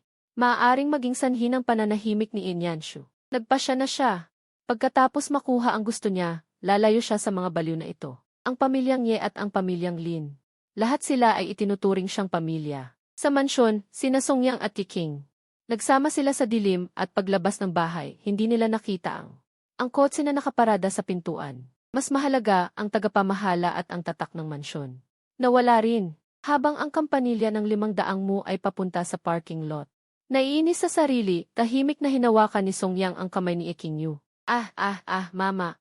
Nalapastangan ako ng isang babaeng manloloko. Si Iking at Songyang ay mas naging mahigpit. Hindi nakawala si Songyang. Maaaring masyadong malambot ang kamay, hindi siya makawala. Dahan-dahan, hindi na rin nagpupumigla si Songyang. Sa ilalim ng takip ng gabi, sa loob ng kampanilya, ang magandang mukha ng dalawa ay naging kasangkapan para sa liwanag ng buwan. Habang nakatingin sa buwan sa langit, naisip ni Iking ang kasalukuyang nakikinig kay Songyang. Nasa katinuan ang isip niya tungkol sa pagpapalo ni Songyang kay Lin Fu, at naalala niya noong 2 taon at kalahati ang nakalipas kung paano nila niligtas ang night market. Habang sila ay naglalaban, ang pag-aalaga ni Songyang sa kanya na sukdulan, Songyang, paumanhin. Ang biglaang paghingi ng tawad ay nagpagalit kay Songyang. Kapag humihingi ng tawad ang isang babaeng manloloko, siguradong may tusong plano. Kailangan kong mag-ingat. Ang pag-iingat ni Songyang ay nagpatawa kay Yiking at siya ay nagsalita sa sarili. Songyang, pagkatapos nating ayusin ang mga problema sa pamilyang Ye, sama-sama tayong umuwi sa iyo at bisitahin ang iyong mga magulang. Ang boses ni Yiking ay unti-unting humina. Ito ang kanyang kusang pagpapakita ng kabaitan, kaya alam kong may tusong plano. Babaeng ito, susubukan mo bang ubusin ang lahat ng halaga ng aking pamilya? Si Yiking ay nagdilim ang mukha. Ang lalaking ito, nagpasya si Songyang na pigilan ang mga plano ni Yiking at matatag na sinabi. Sabay na nagningning ang mga mata ni na Yiking at Songyang ng mga mapanganib na ilaw. Bakit? Basta't ang dahilan na sinabi ni Songyang ay hindi makatwiran, si Yiking ay magagalit. Ikaw ang reyna, bakit hindi mo tinanggap? Dahil hindi maganda ang iyong pinagmulan. Biglang nagulat si Yiking. Ano ang ibig sabihin nito? Habang binabasa ni Songyang ang mga alaala ng nakaraan niyang katawan. Nagagalit siya sa sarili. Hindi kita niloko. Talagang hindi maganda ang pinagmulan mo. Sa modernong pananalita, ang aking pamilya ay direktang pulang bandila. Ang aking lolo sa tuhod na isa-isa 0 taong gulang. Ay isa sa mga nagtatag ng bansang ito. Ang aking lolo ay mula sa militar, lumahok sa labanan laban sa Britanya. Para sa kalayaan ng langis ng bansa, hindi kailanman umalis sa hilagang kanluran, naging isang manggagawa ng langis sa unang henerasyon. Lahat sa aming pamilya ay nagsisikap sa unang linya ng bansa, lumabas mula sa totoong hirap at pagsisikap. Ikaw ay mula rin sa isang pamilya ng negosyante. Mga tusong sakop ng aso, talagang hindi minamahal ng aking lolo sa tuhod. Kahit si Songyang ay sa tingin na ang kanyang nakaraang buhay ay masyadong malakas. Sayang, sa nobela, bilang isang kontrabida, si Songyang ay nawala bago pa man siya makagamit ng impluwensya ng kanyang pamilya. Si Iking habang nakikinig kay Songyang, ay nagulat sa kanyang bagong buhay, hindi niya alam. Ngunit si Iking ay sa tingin na hindi niya kasalanan. Noong siya ay bagong graduate ng kolehiyo, si Songyang ay may accent sa Hilagang Kanluran. At pumasok sa isang nayon na parang isang maliit na batang lalaki. Ang tanging nakakakuha ng pansin ay ang kanyang streamlined na kalamnan at kulay tsokolate na balat. At ang malambot at kumpiyansang aura na nagmumula sa kanyang kaluluwa. Ang dalawa ay hindi nag-uusap tungkol sa pagpapakilala ng mga magulang, sila ay dahan-dahang naglalakad patungo sa parking lot. Nakatingin sa malaking sasakyan na nakaparada doon, isang kislap ang dumaan sa mga mata ni Ekingyu. Songyang, takot ka bang mamatay?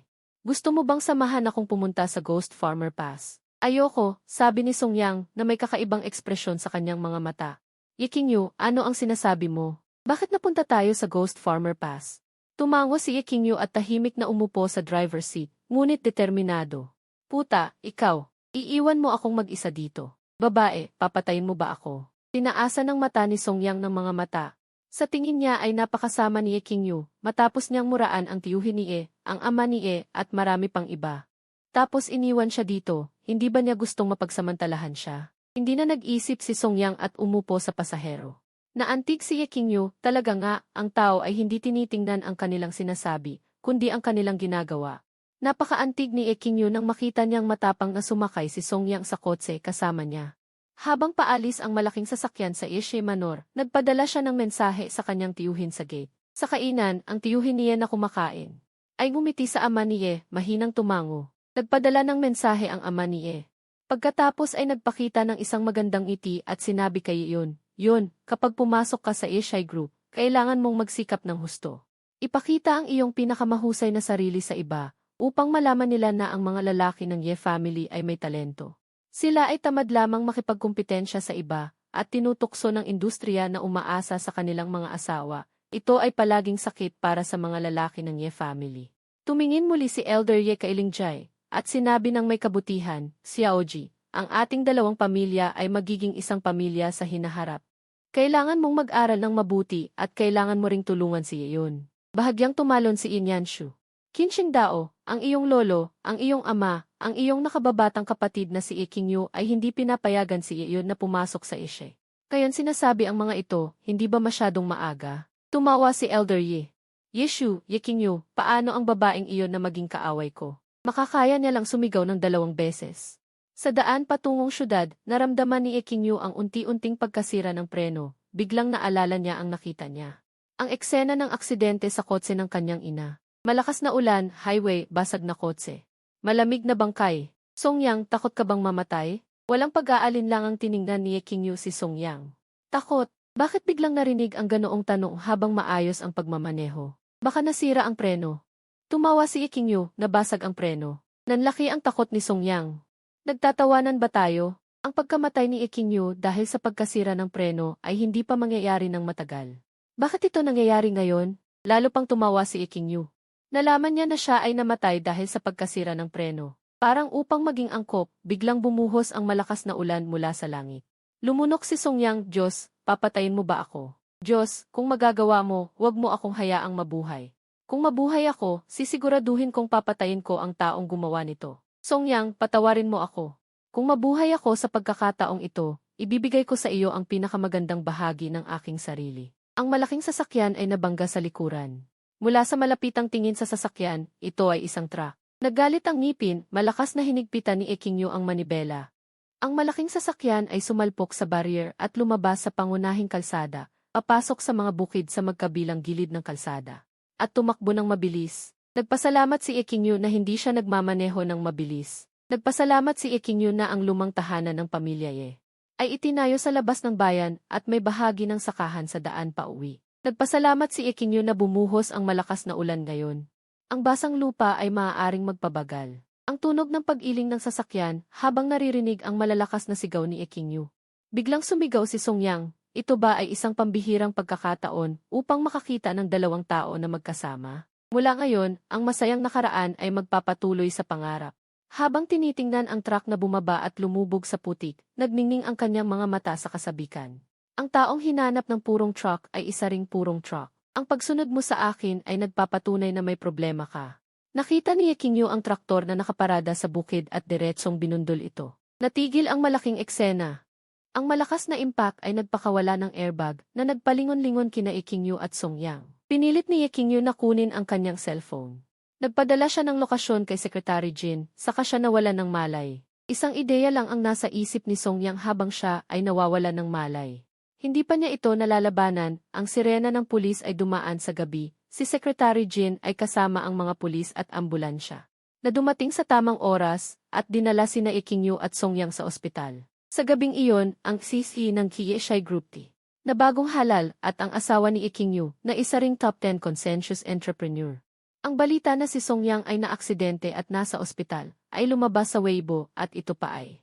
Ang aksidente ay nangyari matapos lang ilabas ang Kie family old house. Mayroon pang ang mga taong may kakayahang malaman ang tungkol sa ina ni Ye Qingyu. Ang record ng aksidente sa sasakyan ng ina ni Ye Qingyu ay inilabas. Kasama ng mga sabi-sabi sa internet na ang mga lalaki sa pamilya Ye ay inutil at ang Itianyan check na ang pagmamay-ari ni Ye Qingyu sa Kie Shai Group ay ang pamamahagi ng mga shares, lahat ay nagsimulang magkaroon ng mga teorya ng sabuatan. Elder Yi feud. Ang pamilya Lin ay nagkakape, kumakanta, at nag-uusap pagkatapos ng hapunan nang biglang dumating ang mga pulis. Magandang araw, Ginoong Ye Jiangwo, Ginoong Ye Lingsheng, ngayon ay may nag-report ng kaso. Na kayo ay nasasangkot sa kaso ng pagpatay sa aksidente ni Ye Qingyu. Ye Jia Fuzi D.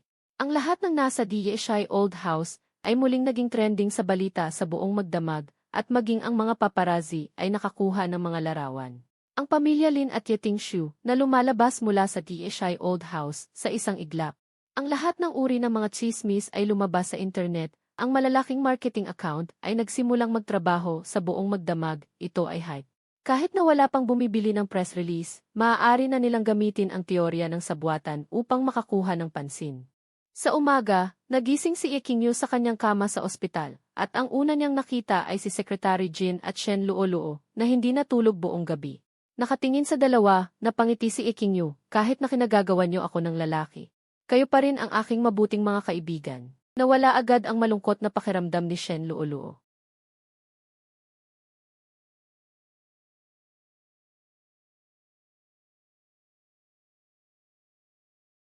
Nagreklamo si Ye Qingyu sa kanyang isip at nagpatuloy na nagsabi, hindi ako kulang sa pera. Magpadala ng pera sa pamilya ng driver ng truck, tulad ng isang desperadong tao, siguradong may record. Ang susunod nating layunin ay ipasok ang aking lolo at ama, at iwanan sa akin ang isang malinis na pamilya Mumisi si Ye Qingyu ng malamig, mula kagabi nang makatanggap siya ng imbitasyon pabalik sa Kie Shai Old House Tea. Para kumain, si Ye Qingyu ay nagpaplano na. Siguradong papasok siya sa patibong. Tanging pagpatay lamang ang maaaring gamitin upang dayain ang kalaban. At kung bakit?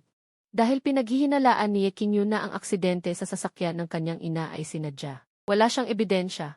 Si Ye Qingyu ay nagpaplano. Siguradong papasok siya sa patibong, tanging pagpatay lamang ang maaaring gamitin upang dayain ang kalaban. At kung bakit dahil pinaghihinalaan na ang aksidente sa sasakyan ng kanyang ina ay sinadya. Wala siyang ebidensya pero may hinala. Kaya pwede na siyang maghanda. Maganda ang kinalabasan, pumasok ang kalaban sa kanyang bitag. Pagkatapos ng ilang beses, inilabas ang resulta ng paternity test ni na Ye Tingshu at ng aking ama. Siya sa atin pa, ang relasyon ng aking lolo at ng aking lolo, at ang relasyon ng aking lolo sa maliit na batang lalaki na dinala ni iyon. Pagkatapos ng ilang beses, lumiliit, napakasikat nito. Sinabi ni Shen Luoluo sa tabi, napakahirap paniwalaan. Nag-roll eyes si Ye Qingyu at nagreklamo, kahit ikaw ay nagkagusto kay Song Chu. Bakit hindi siya magkagusto sa isang bata at magandang babae na nagmamana ng buong Yishe? Tumahimik si Shen Luoluo. Nagpatuloy si Ye Qingyu, kung ang lahat ay mangyayari ayon sa inaasahan. Bibili na lang ng ilang press releases, sinasabi na ang Lin Group ay kasali rin sa pagpatay na ito. Ang dahilan ay ang pamilya Lin Jai ay nasa Ye Shai Old House din sa huli. Gumawa ng ilang kwento tungkol sa pagmamahala ni na Lin Jai at Ye Tingshu. Ang mga nakatatanda ay humahadlang sa pag-iibigan. Si Lin Jai, para kay Ye Tingshu, ay naging isang young lady ng pamilya at hindi nag-atubiling manlin lang. Ito ang aking tungkulin bilang isang mamamayan, dapat itong imbestigahan hanggang sa dulo. Malinaw ang tindig ni Ye Qingyu, ubusin ang lahat ng mga panlabas na kaaway. Pagkatapos ng ilang beses bumalik sa Kie Shai Group, agad siyang nagsimulang kumilos. Nang makita ni Lin Jai ang balita sa internet na kasali siya sa kaso ng pagpatay sa aksidente, siya ay nasuka. Ang presyo ng stock ng Lin Group ay nagsimulang bumagsak, at ang mga shareholder ay tumatawag upang batiin siya, nagtatanong kung tatakbo na si Lin Jai. Sa kabaligtaran, ang Yi Shai-stock, salamat kay Qingyu, ay nagwakas sa pamilya dahil sa katarungan. Ang bida na agad na tumawag sa pulis, ay nagdulot ng mabilis na pagtaas ng Yi Shai-stock, na parang nakakain ng fertilizer. Ang kapangyarihan ng kababaihan ay napakalakas. Yi Shai Shareholder Circle T. Pagkatapos ay ginamit nila ang kanilang mga koneksyon upang simulan ang pagpapataw sa Lin at kay Elder Ye. Mas nagiging mahirap ang E. Knight Rich, habang ang E. Knight Reed ay walang pakialam, hindi naman nakalista ang kanyang kumpanya. Buhay na malaya ang kanyang ginagawa sa loob ng istasyon ng pulisya, sa gitna ng malakas na opinyon ng publiko. Nagsimula na ang mabilisang investigasyon sa kaso ng pagpatay kay Knight Kinyu. Madaling kalkulahin. Pagkatapos ng milyon-milyong gintong atake, ang mga tao sa truck driver at Night Market Old House ay umamin ng kanilang mga pagkakamali. Ang Key Knight Rich at ang Key Knight Old Master ay direktang pumasok, kumpleto na ang ebidensya. Napatunayang nagkasala ng pagpatay at si Knight Kinyu ay humiling na muling buksan ang kaso ng pagkamatay ng kanyang ina. Lahat ng ari-arian ay mapupunta sa akin. Sa kabilang banda, ang Key Knight Old Master at ang Key Knight Rich humaharap sa malamig na mukha ni Knight Kinyu. Sa huli, wala silang nagawa kundi sumuko. Ayaw nilang manatili sa loob habang buhay. Umiti ng nasiyahan si Knight Kinyu. Sinulat niya sa harapang pagsulat ng pagpapatawad at binawi ang muling pagbukas ng aplikasyon para sa kaso ng aksidente sa sasakyan ng kanyang ina.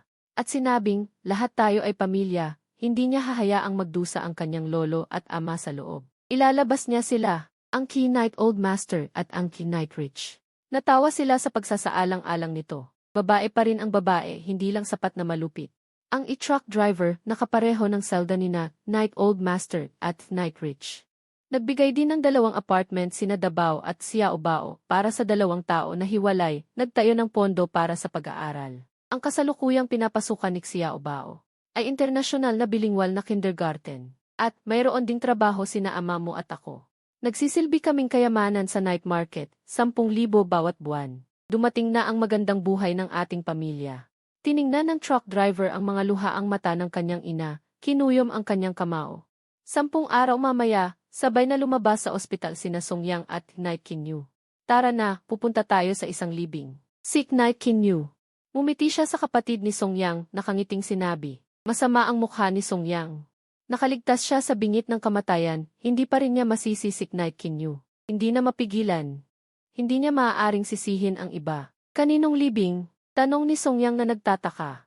Mumiti nang nakangiti si Knight Kinyu. Sa aking ama at sa aking lolo. Sila ay dalawa, dahil hindi sila nagkasundo sa presyo sa truck driver, sila ay napatay.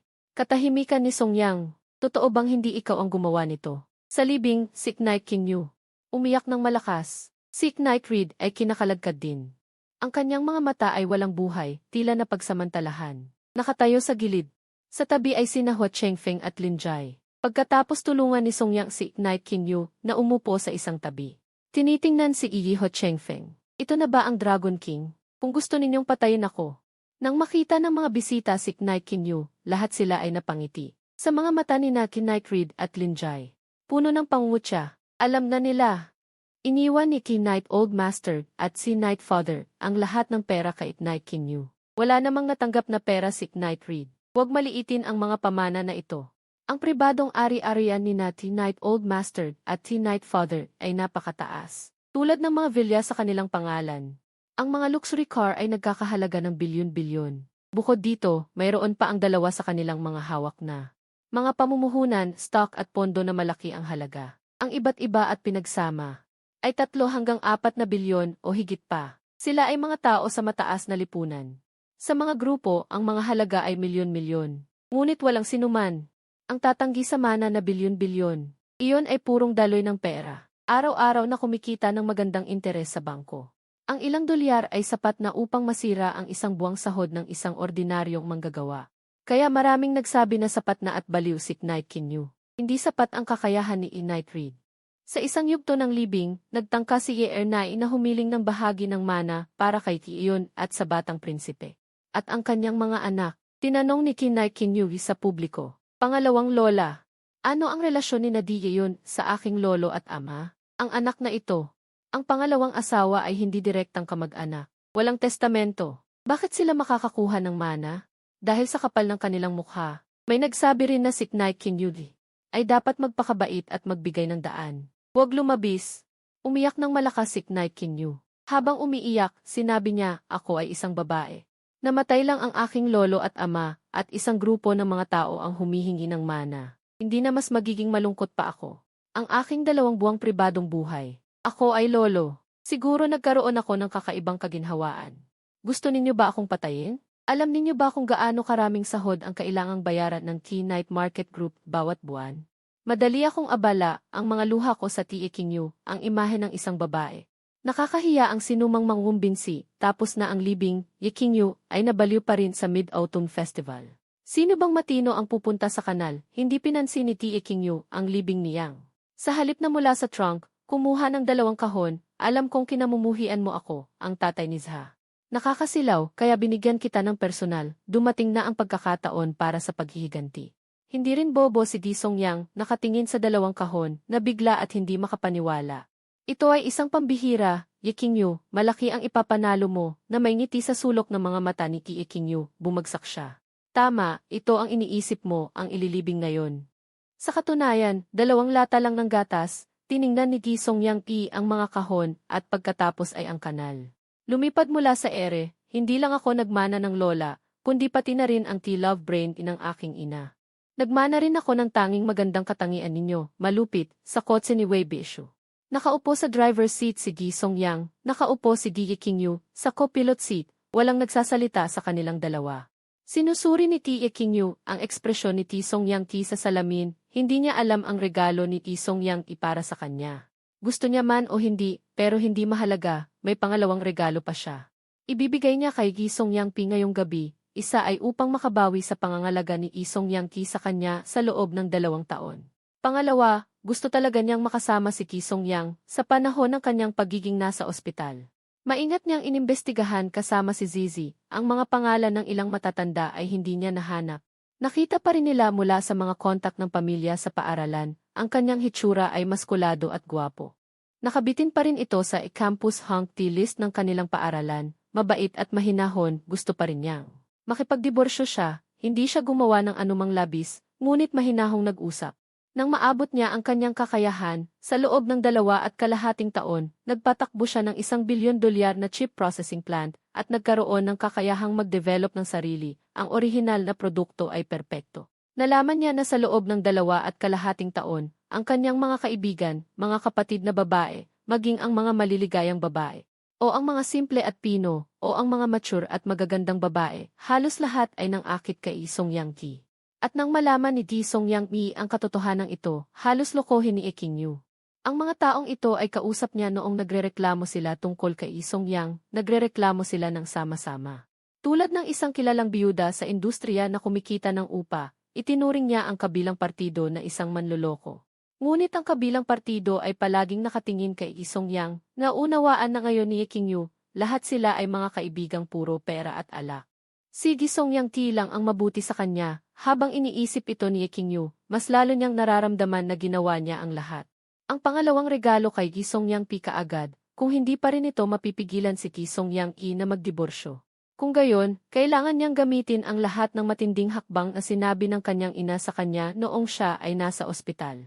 Tulad ng pagtutulungan nila ni Secretary Jin, ang magandang na nagbigay ng kanyang sarili sa opisina, si Secretary Jin at Shen Luoluo. Ang mga kaibigang babae na binuo ng 2 babae, o kahit na isama ang Diyosa, na ginawa ng. Hindi naniniwala si Kinyu na makakayanan ito ni Ki Songyang habang iniisip ito.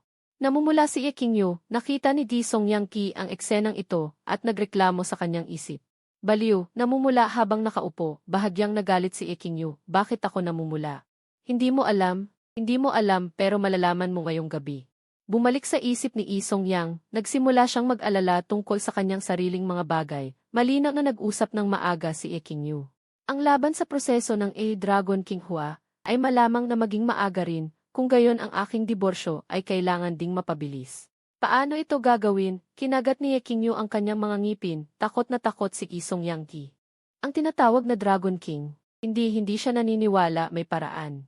Sa napakaraming magagandang babae sa telepono, basta magpakita ako ng kaunting pagiging mahilig sa babae, tiyak na magdidiborsyo si Kinyu. Pagkatapos ng lahat, walang babae ang tatanggap ng lalaki. Na naglalaro ng ibang babae sa labas, masyado kang inosente, hindi mo talaga naunawaan ang T-love brain. Hanggang saan ito maaaring umabot, tulad ng aking ina, siya ay isang kitap love brain. Kaya iniisip mo, alam ba talaga niya ang pag-ira ng T. Mianshu? Nagpa siya si Ye Qingyu na bigyan si Di Songyang-ki ng leksyon pagbalik niya, akala niya ay nakahanap siya ng isa pang paraan para makipagdiborsyo. Habang masayang nagmamaneho, lihim siyang nagpaplano ng magandang kinabukasan sa kanyang isip. Tae, hanggat makipagdiborsyo sa akin si Ye Qingyu, magpapanggap akong ibenta ang pabrika. Pagkatapos ay papasukin ang backstage, pagkatapos ay hanapin ang anak ng espesyalista mula sa Beijing, pagkatapos ay hindi magkakaroon ng problema. Sa katunayan, kailangang maging matalino si Ye Qingyu, kaya hindi siya dapat makipagdiborsyo kay Songyang, kung hindi ay magiging abala siya sa mga kasong legal. Ang industriya ng chip ay hindi kumikita ng malaki. Nababagabag sa isip ang tungkol sa chip. Ang propesyon ng chip ay kumikita ng malaki. Sa kanyang nalalaman, ang propesyon ng chip ay palaging hindi sikat sa bansa. Pagkatapos ng lahat, ang teknolohiya kumpara sa ibang bansa. Malayo ang agwat. Gayunpaman, inalala pa rin ni Ye Qingyu ang mga salitang ito. Naalala ko si Expert Lin na dumating sa Feng, nakatira pa rin siya sa bahay ng Hua. Kaya ang problema ngayon, ito ay ang bahay ng Hua. Sa panahong iyon, tiyak na pipigilan ng nayon ng Hua Cheng. Paano sila hahadlang? Iniisip si Hua Chengfeng, sumakit ang ulo ni Songyang.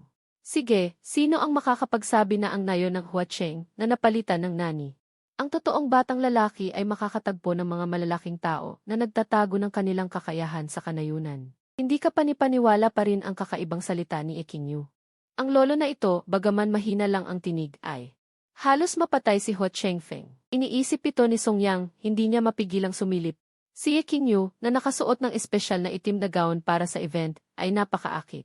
Tahimik na inalala ni Ye Qingyu ang impormasyon tungkol sa Huacheng Village. Ito ang pundasyon para sa hinaharap na pakikipaglaban sa mga kaaway. Kasabay nito, naintindihan din ni Ye Qingyu kung bakit nagsimula ang kumpanya ng Huacheng Village sa teknolohiyang medikal at kung saan nagmula ang kapital. Online store. Narinig ko na, hindi ko alam kung kaya nitong talunin ang gobyerno. Ang pinakamasaya kay Ye Qingyu ay ang sinabi ni Songyang dahil isang hakbang na lang ang layo. Nangangahulugan ito na mayroon pa ring posibilidad. Kailangan na lang hintayin kung makakaya ni Ye Qingyu pagkatapos ng diborsyo. Makipagtulungan kay Hua Chengfeng. Ang kasalukuyang gawain ay hanapin muna ang nawawalang anak na babae ni Expert Lin. Hindi ko lang alam kung ano ang mayroon ang anak na babae na ito. Dahil walang dugo, nakasulat lamang na si Expert Lin ay nagkataong nakilala niya habang kumakain ng merienda. Sumusumpa, naglalaro pa rin ng biglang paglingon, at ang taong iyon ay nasa liwanag ng lampara. Ang magandang pakiramdam ni Songyang ay nawala kasama ng kanyang mga pangarap. Ngumiti si Ye Qingyu. Ang sasakyan ay patuloy na tumatakbo. Naalala ang nakasanayan ng nakaraang katawan, nagsalita siya, Qingyu, napakabilis ng paglalakbay natin sa Fenghai, hindi ba? Ang sagot ay mabilis din pagkasabi nito. Medyo naintindihan ni Songyang kung bakit hindi nagtagumpay ang nakaraang katawan na makuha si Ye Qingyu sa loob ng maraming taon. Sa iyong paraan ng pakikipag-usap, paano ka magugustuhan ng anumang babae? Tumawa si Ye Qingyu nang may pagwawalang bahala. Hindi sila mabilis, kundi ako, sa Fenghai, mas marami ang bumalik sa negosyo nitong 2 taon. Habang nagsasalita, tiningnan ni Ye Qingyu si Songyang ng malalim. Nagpa siyang bigyan ng kumpiyansa si Songyang. Hindi ko alam kung saan pa ang iba. Ang Fenghai ay ang aking lugar. Ako, si Ye Qingyu, ay maaari pa ring maging reyna ng ilalim ng lupa sa buong buhay ko. Habang tinitingnan ang pagmamalaki ni Ye Qingyu, isang pangungusap ang pumasok sa isipan ni Songyang. Sa Jinhai sa loob ng maraming taon. Bakit ko ginastos ang ganoon kalaking pera para suportahan ang ganoon karaming tao, hindi para sa sandaling ito? Stang ina, hindi ko inaasahan na si Ye Qingyu ay masama rin. Sumigaw si Songyang sa kanyang isipan. Nagdilim ang mukha ni Ye Qingyu. Sino ang nagsabing masama ako? Binabayaran ko lang ang aking buwis sa oras, nag-aayos ng mga espesyal na proyekto sa pagtulong sa mahihirap para sa mga kumpanya. Sinagip ko ang ilang mga batang naligaw ng landas at nagbigay ng pampublikong tulong sa ilang malalaking tao. Galit na si Ye Qingyu. Galit na tiningnan ni Songyang si Ye Qingyu. Ngunit wala siyang magawa para ipaliwanag. Mas mabilis na tumatakbo ang sasakyan. Sa isang iglap, dumating sila sa villa ng Shenglingyuan. Sa isang iglap, dumating sila sa villa ng Shenglingyuan. Sumunod si Songyang sa nakasanayan ng nakaraang katawan.